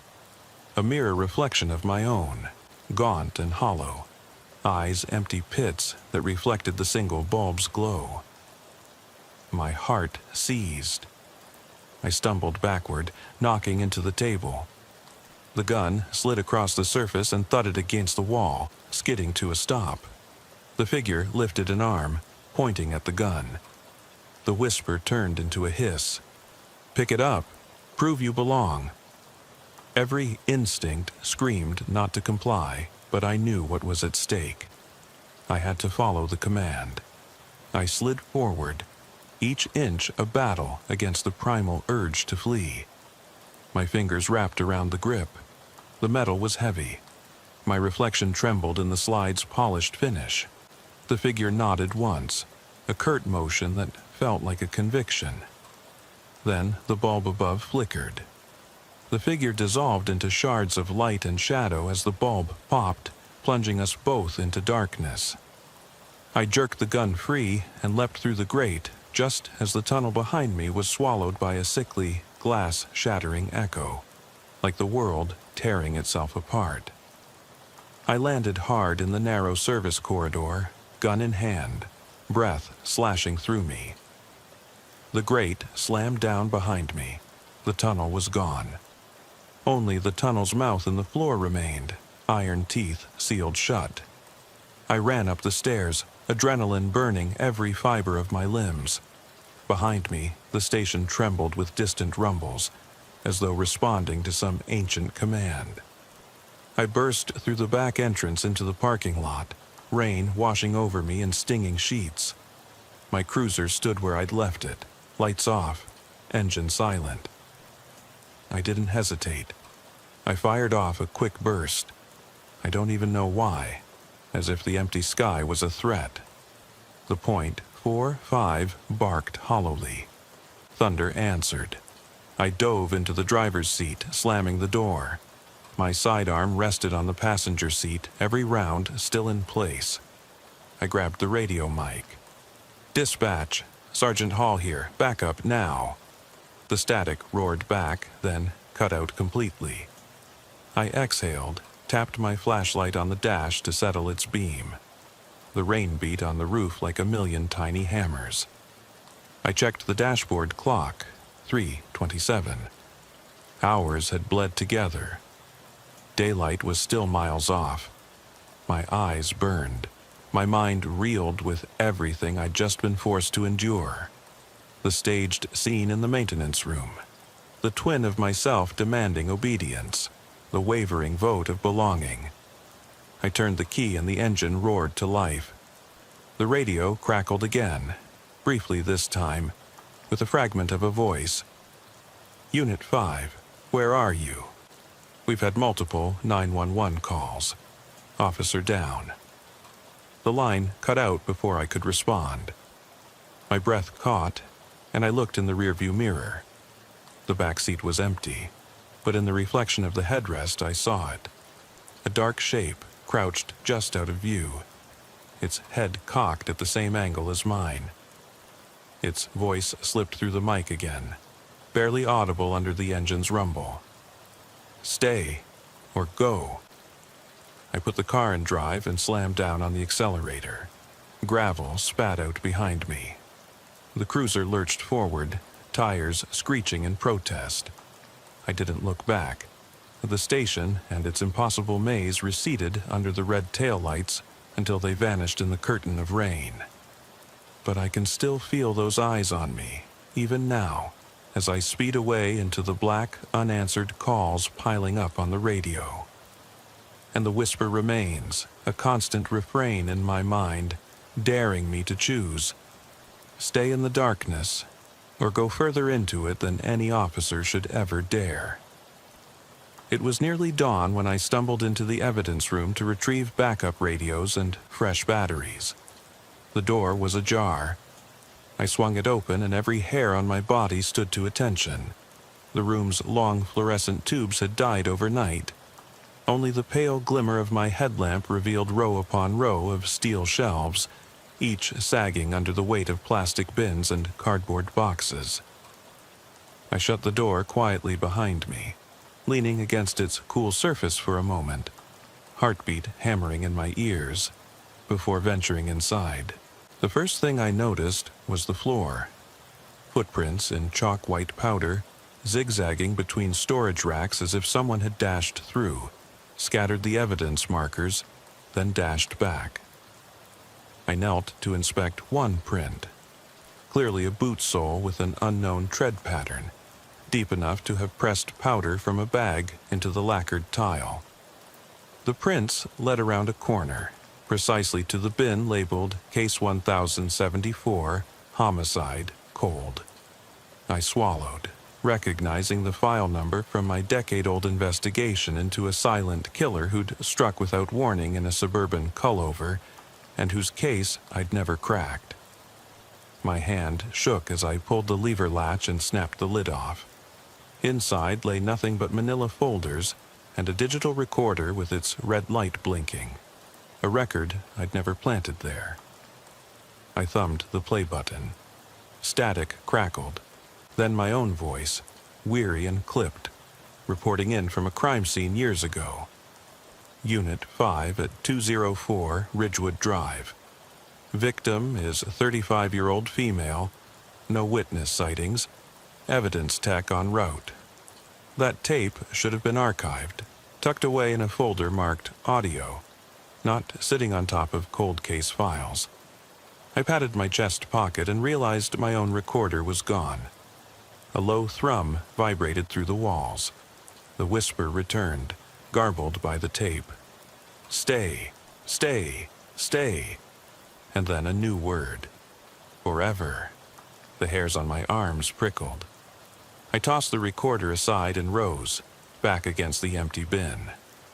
The only exit lay behind me, around the corner where the footprints led, and something dark traced each footprint with a sister print on the adjacent tile, pressed in identical chalk white haze. Side by side, they marched in time, as though two boots traveled together. Boot after boot, one mine, one someone else's, matching stride for stride. I swallowed hard and turned to dash back. The footprints veered sharply down a narrow aisle, past boxes stamped Evidence Perishable, then looped around, rejoining themselves, heading straight toward me. I realized faded footprints, real footprints, one set of me and one set of the stalker, and they always landed just a half step behind. Panic clutched my throat. I fumbled on my belt for my flashlight, dead, my radio, dead, my recorder, gone. I kicked at the bottom shelf to knock down a box for cover. It clattered open, spilling white lab gloves onto the floor. I scooped a handful, jamming the latex into my vest pockets. If I ran into anyone, or anything, I could leave my prints muddy the trail. I backed toward the door, listening to the scratch of the other set of boots behind me. The corridor, lit dimly by the dawn's first gray, filtered through a caged window near the ceiling. If I made it there, I'd have a chance at the exterior stairwell. I pressed my back to the steel door, hand shaking as I tested the knob. Locked. Whoever, or whatever, opened it for me last time wouldn't do it again. The footprints surged closer. I clenched my fist and rammed the door, shoulder slamming metal. Pain exploded in my arm, but the latch gave way. I tumbled through, slammed into the hallway wall and scrambled up. Ahead was the stairwell door, a heavy fire exit slab with a panic bar. I threw myself into it. The bar clicked, The door swung open onto a narrow steel staircase, steep and slick with condensation. I plunged down 2 flights, pulse in my teeth, until the stairs emptied into a loading dock that spilled into the parking area outside. Rain had slowed to a drizzle, the asphalt slick. My cruiser was gone. In its place sat a white sedan, headlights off, engine idling. I should have felt relief, someone else on the property, but the tailpipe exhaled an acrid smoke that stung my nostrils. I squared my shoulders, reached for the taser, but it wasn't in my holster. No radio, no recorder. Only my flashlight dimming, and the echo of footsteps behind me. I edged around the sedan, eyes fixed on the passenger door. It swung open on silent hinges. Inside, the seat was empty, but the glove box lay open. I plucked out a pair of black leather gloves. These looked standard issue, no powder this time. I slid them on, feeling their snug weight. Then I heard the engine rev, the sedan lunging forward. I leapt back just as it lurched into motion, fishtailing across the lot, narrow miss, its headlights flickering with a pattern. 2 longs, 3 shorts, an endless loop. Morse code. I mouthed, "Help, help!" It barreled past me, missing the curb entirely, and vanished down the ramp to the street. My heartbeat plunged into my stomach. No driver. The seat was empty. The headlights blinked back at me from deep in the tunnel until they winked out of sight. I stood alone on the concrete dock, rain sliding down my collar. The station lights behind me blinked on, bulbs flaring one by one, as though someone was counting each step. Then the overhead speaker crackled to life. "Sergeant Hall, please report to dispatch. We need to talk." My breath caught. I flicked on my flashlight. No one in sight. The voice was clipped like dispatch, but slower, deliberate, every word weighted. I stepped toward the speaker and called back, voice rough. "Who is this?" Static, then the whisper, unmistakable and cold. "You are." I stumbled backward and broke into a run across the empty lot. The dawn light was no comfort. Shadows stretched long, shapes where there shouldn't be any. But I had no choice. I sprinted toward 9th Street, toward town, leaving behind the station that had transformed into a maze of traps. My own voice on the loudspeaker and the echo of my name haunted each step. As I passed the old diner on the corner, neon sign flickering "Open" in broken cadence, I spotted my cruiser around the block, mirrored and parked under a street lamp I'd never used. Engine off, door open. I jogged to it, half expecting someone to leap out. Only found the key sitting in the ignition, untouched. I slid behind the wheel, slammed the door, and locked it. My hands trembled so violently I dropped the key into the lap of my uniform shirt. That's when my radio sputtered back to life, faint but real. "Unit 5, please respond. You've been off channel for 32 minutes. I grabbed the mic. I cleared my throat. "Dispatch, Sergeant Hall here. I'm fine. Securing vehicles, routine." My voice cracked. The reply came, "Understood, Sergeant." "Please advise when you're back." Then dead air.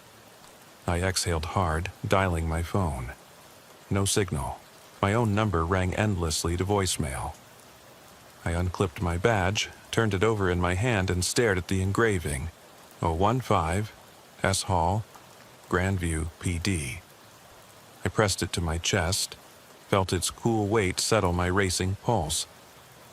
I didn't know who was setting these traps.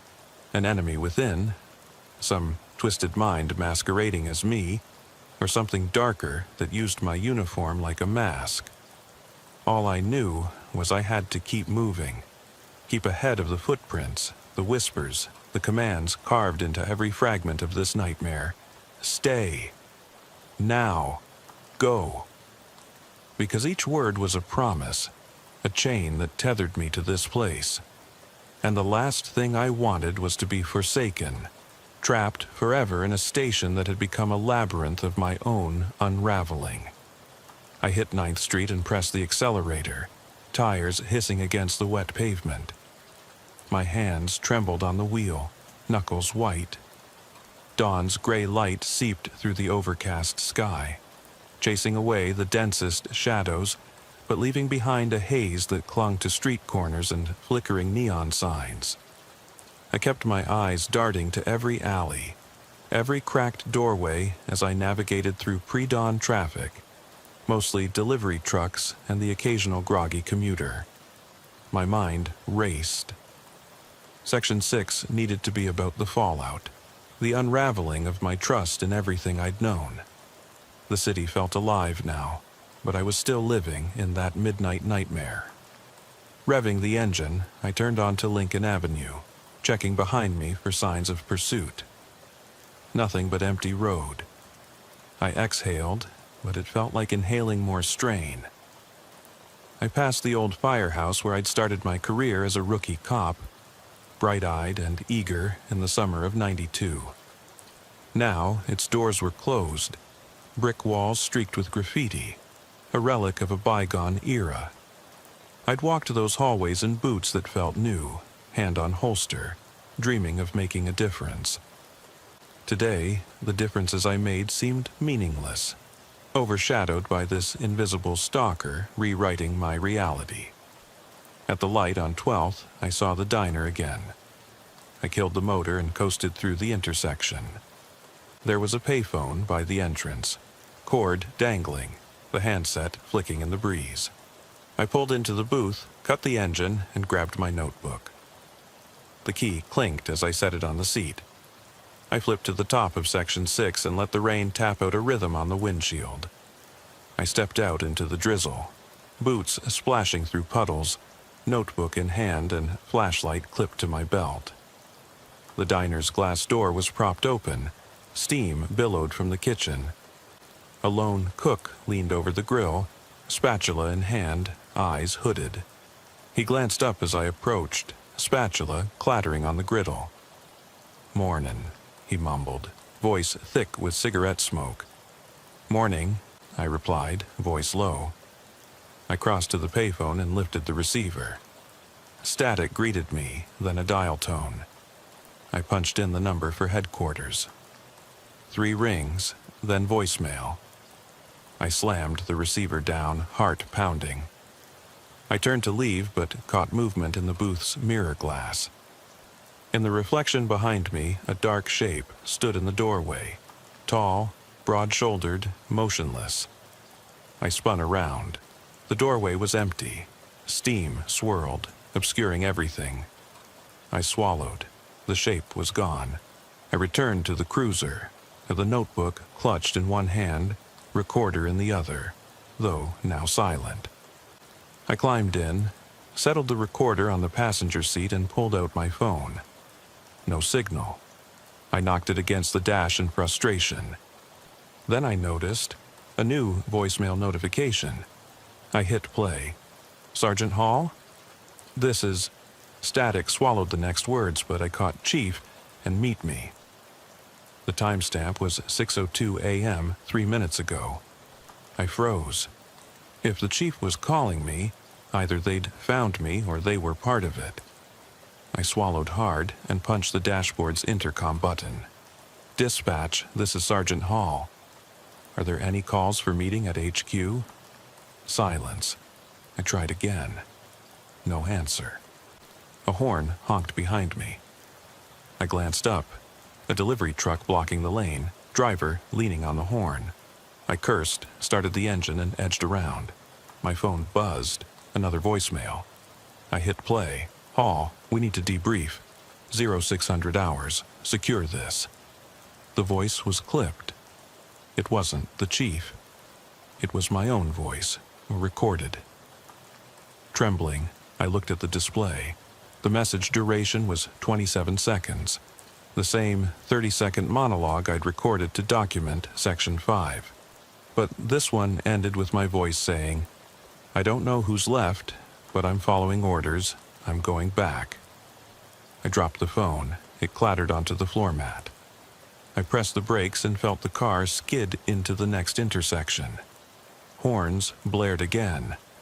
My breathing was shallow. I had to get out of the car, away from this soundtracked madness.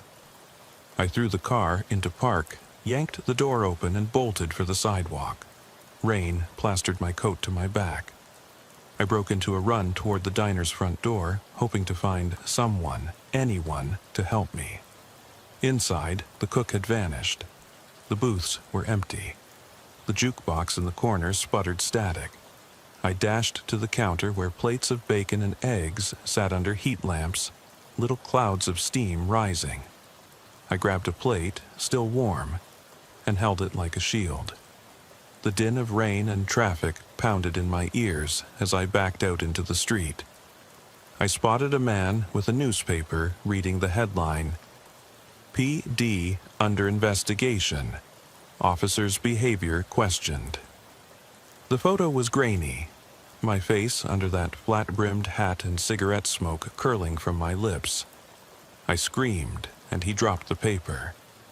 The headline beneath the fold read, "Officer reports own misconduct, cites shadow in station."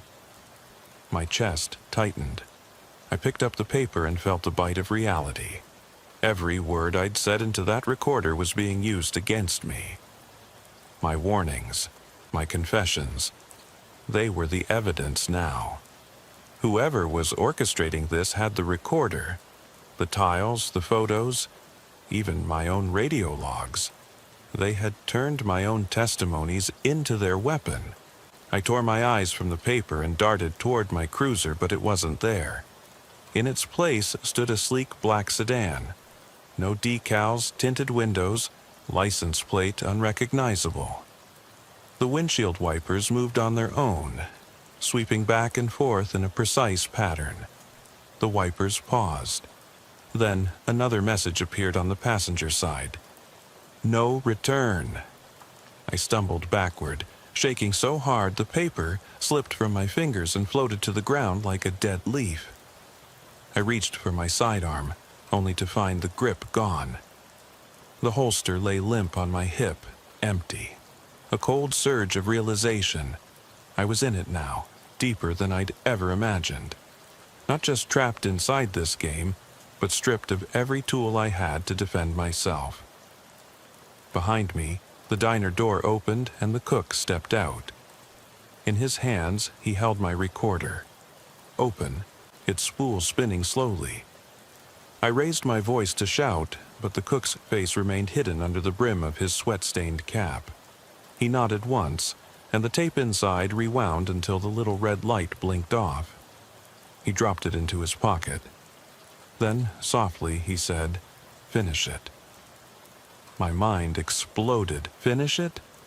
I swallowed, torn between terror and defiance. I turned to the rain-slick street, eyes stinging with cold water and outrage. Section 6 was supposed to document my fight for truth, the unraveling of my trust, and the moment I realized that every piece of evidence I'd gathered had been planted, manipulated, weaponized. I drew a slow breath and pulled out my notebook, flipping back to the top. A single line scrawled there, "Write the final proof." Beneath it, blank pages waited. My testimony, my confession, my reckoning. I closed my eyes, listening to the whisper of wind through the neon signs, the distant hum of traffic, and the faint echo of that rasping voice. Stay or go.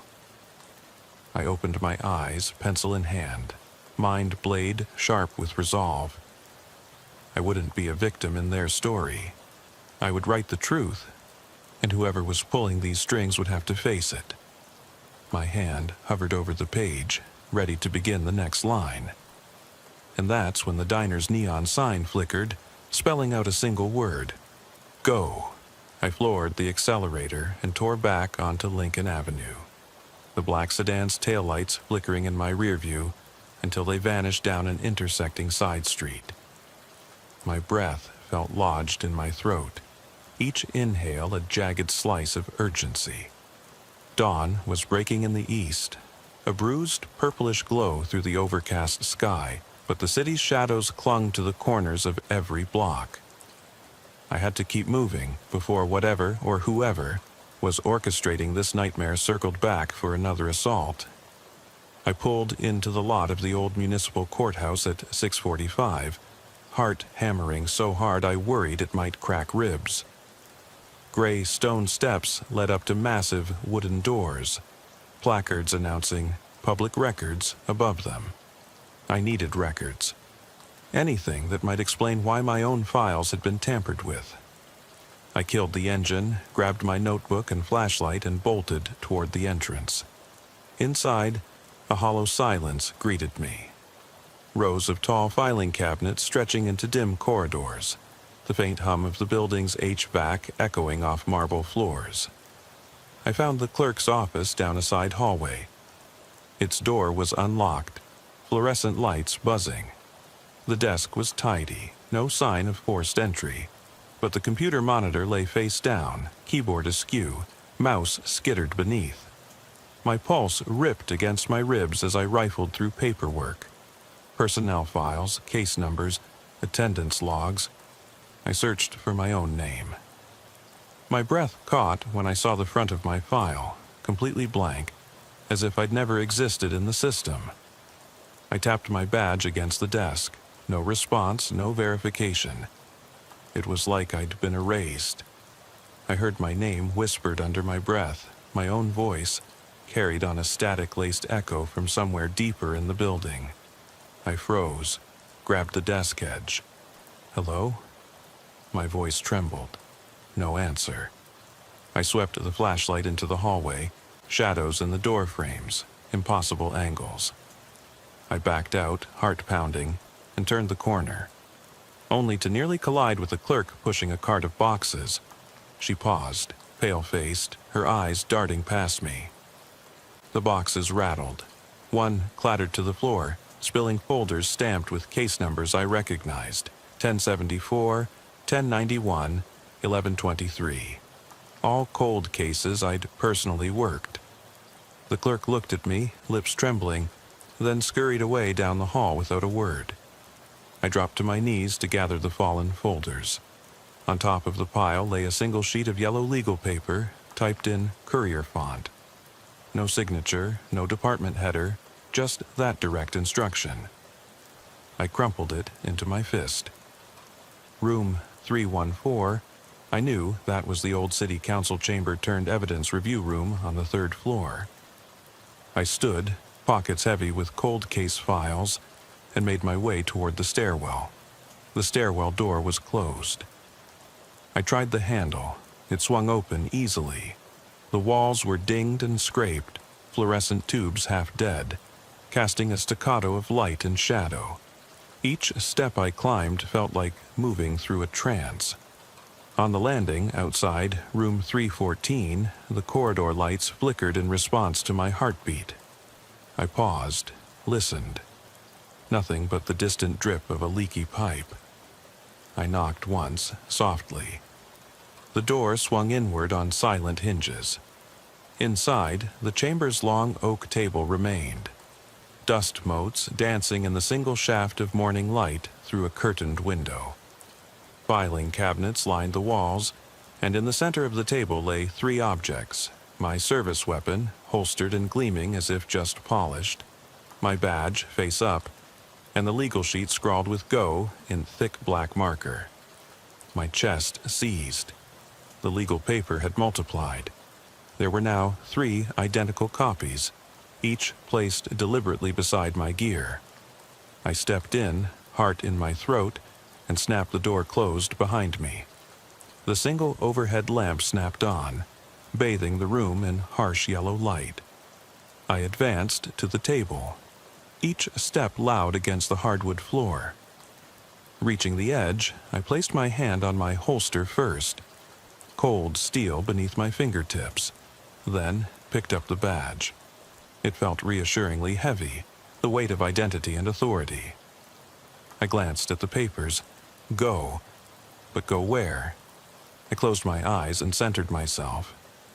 When I opened them, the table had changed. The badge lay atop a photograph. Me in uniform. standing in front of the courthouse steps, face impassive. On the back, a message in the same courier font. "You belong here. Proceed through the door behind you." My blood ran cold. I dropped the badge, and the photo fluttered off the table. I backed away toward the door I'd entered. The handle turned on its own, clicking softly, and the door opened to reveal not the hallway, but a pitch-black void.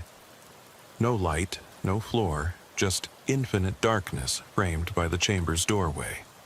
The lamp above flickered once, then died, plunging me into that black. I swallowed, every instinct screaming retreat. But a whisper, my whisper, breathed from the void. "Enter, or remain forgotten." The words were my own voice, low and coaxing. My heart pounded so loud I could taste it on my tongue. I stepped forward, hand pressed against the doorframe, flashlight raised, but its beam revealed nothing beyond the threshold. I hesitated. The echo of my footsteps behind me urged me forward, the tape of my own recorder playing back. "Stay, now, go." I took a steadying breath and crossed the threshold. The darkness closed behind me like a trap, smothering the world of light and wood and paper. My foot landed on cold concrete. I was in a long corridor, dimly lit by emergency lights recessed at floor level. The walls were bare, painted cinder block, leading straight ahead into more darkness.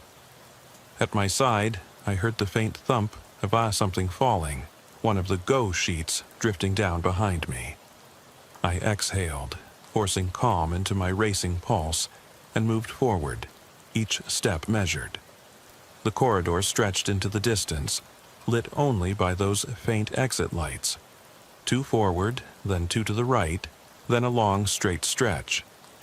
Ahead, I saw another door, half open, with light spilling out. Above it, a crudely painted sign read, "Evidence Storage." I approached the door.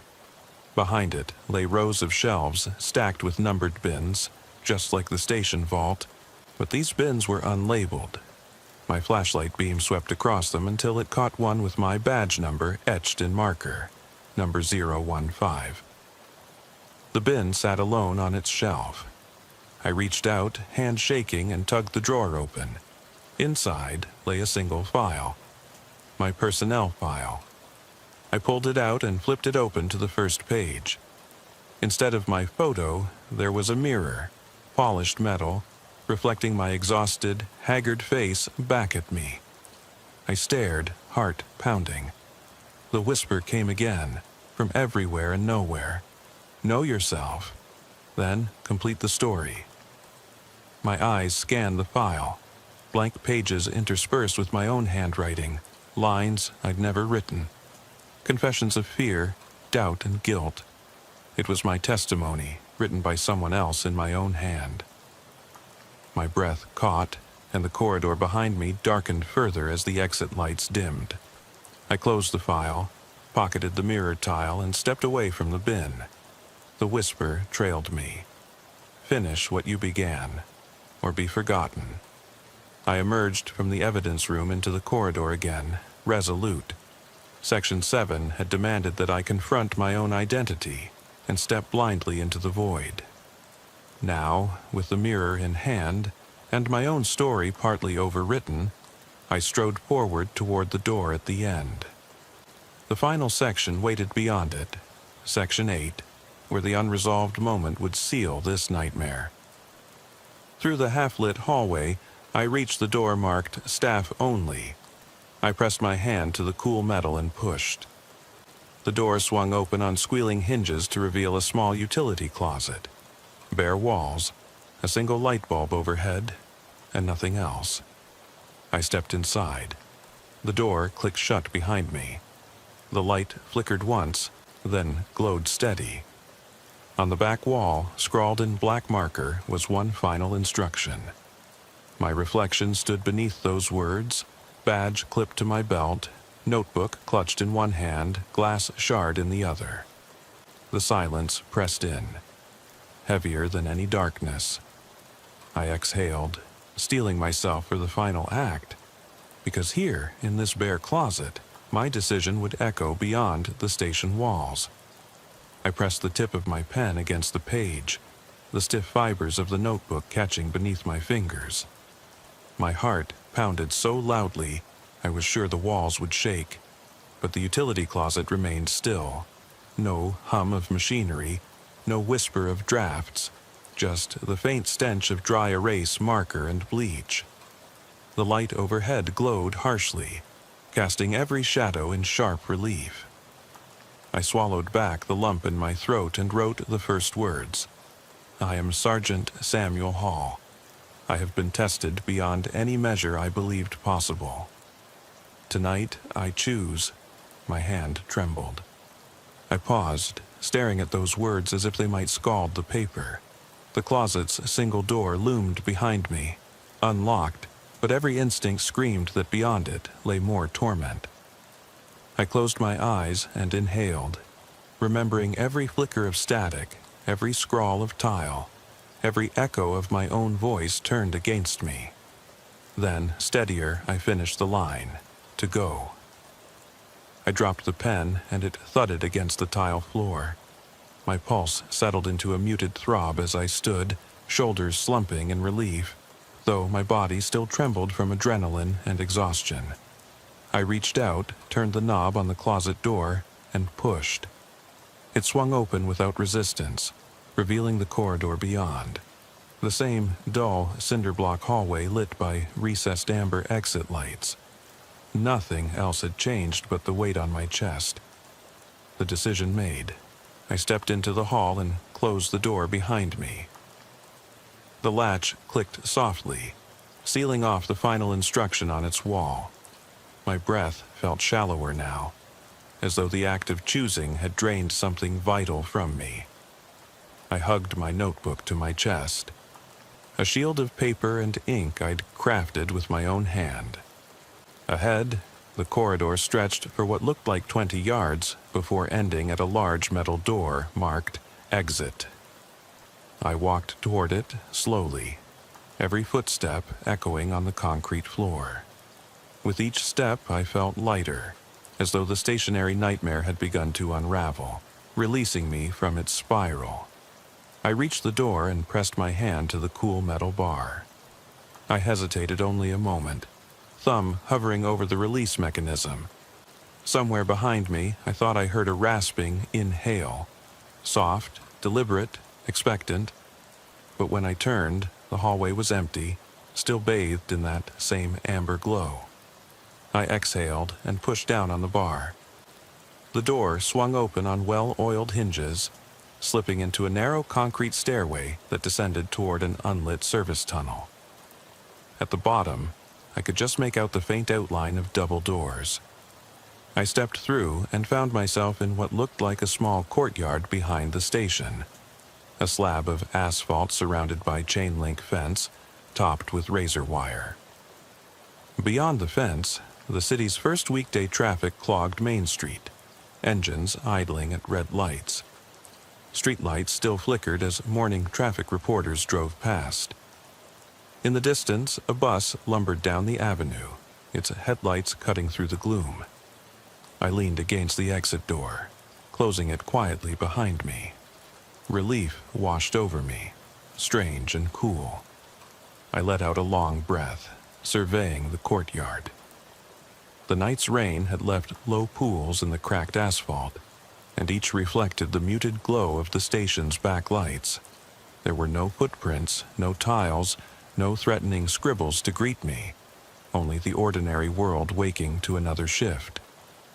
I ran a hand through my hair, feeling the wet strands stick to my forehead. I looked up at the fence, razor wire glittering like shards of light. If I could hail a patrol car or find a civilian willing to help, I could call this done. The nightmare might remain a memory, one I'd jot down in my report, though I suspected few would believe it in full. But as I reached for the fence gate, I noticed what lay at my feet. That same fragment of tile I'd carried from the utility closet, now peeking from beneath a pool of water.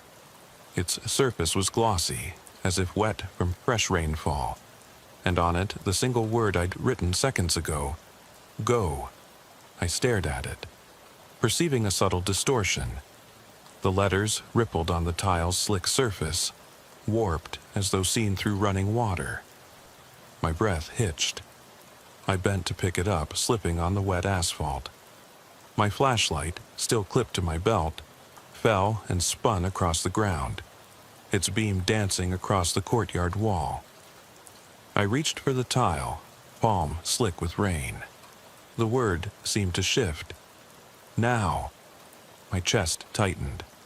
I spun around, scanning the fence, the station's rear facade, the silent stairwell behind me. No one was there. The city beyond the fence had accelerated into morning routine.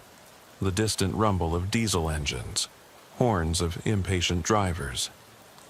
It seemed impossible that anyone or anything from those corridors could cross into this living world. Yet here it was, a token from the labyrinthine hours that felt both ancient and immediate. The rusted padlock on the gate lay broken, shackle on the ground. I could pass through, step into the street, vanish into the stream of commuters. I could file my final report, submit the notebook, and claim a heroic encounter with an unstable suspect.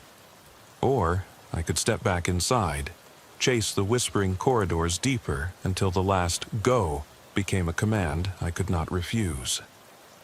I knelt and pressed the tile to my forehead, the cold stone sending tremors through my skull. I tasted the night's residue on my lips, wet concrete, spilled coffee grounds, burnt plastic from the evidence vault. My eyes burned with exhaustion but stayed open. The city's roar felt distant, as though contained in a dream. Manuals would say, "Exit the premises," "Debrief with internal affairs," "See a counselor, take leave." But I remembered the words scrawled in every scene, every room, every stairwell corner. "Stay, now, go." They had guided me through 8 sections of terror and revelation. Though I had written "go" as my final choice, the tile insisted "now." I exhaled and allowed myself one final confession, spoken aloud into the drizzling air without recorder or pen. "I am still here," silence answered, thick and waiting. I slipped the tile into my coat pocket. I rose to my feet, weighed by that choice I thought I'd made. I looked up at the station's back doors, steel slabs standing solid against the courtyard wall. The exit felt open. Beyond it, the city moved on. But I felt those corridors inside me still, corridors that twisted my identity, turned my own words into traps. I felt that presence, the one crouched just beyond sight, watching from some threshold between moments, between doors, between choices. I tested the gate, hinges groaned but held firm. I tested the door handle, cold and unlocked. I stepped forward, hand on the bar. My boots whispered on the wet asphalt. Behind me, the station's backlights flickered, echoing the staccato patterns of every stairwell lamp and flickering neon sign I'd passed. I exhaled, set my jaw, and pushed. The gate swung open, spilling me into the street. I paused under the glow of the street lamp, hand resting on the cold metal fence. The city rushed past, buses, taxis, early morning walkers clutching coffee cups. A cyclist pedaled by, oblivious. I felt like a phantom in their world of motion. I stepped forward, leaving the courtyard behind. My foot hit the cracked sidewalk. Then a whisper brushed against my ear, so soft I could have imagined it. "Welcome back, Sergeant." I froze. Breath caught. The words were mine, but spoken in a low baritone unfamiliar to memory. I dared not turn. I took another step, then another. The morning sun, or what passed for morning on that overcast day, revealed my reflection in a storefront window. My face was drawn, eyes shadowed, uniform damp. badge glinting against my chest. I saw in my reflection the man who had survived 8 sections of dread, who had chronicled every twist of the station's impossible tangle. Then the whisper came again, carried on the river of traffic sounds. Do you belong here or there? It was a question and a command, woven into one. I walked on, boots echoing on concrete, tile in my pocket pressing cold against my thigh. The city swallowed me up as I passed the coffee shop, the newspaper stand, the morning joggers. And in that shift from station to street, from forced narrative to uncertain freedom, I realized the horror did not end where I left the station. It lived in the echoes of those corridors, in the scratches on tin doors, in every whisper that lingered just beyond the edge of sight. I walked on. Behind me, the station silhouette receded, but I felt its presence in every footstep. The tile in my pocket pulsed with a silent heartbeat reminding me the story was never over. My testimony remained incomplete, an open wound in the night. And the final whisper, my own voice turned specter, was not yet done with me.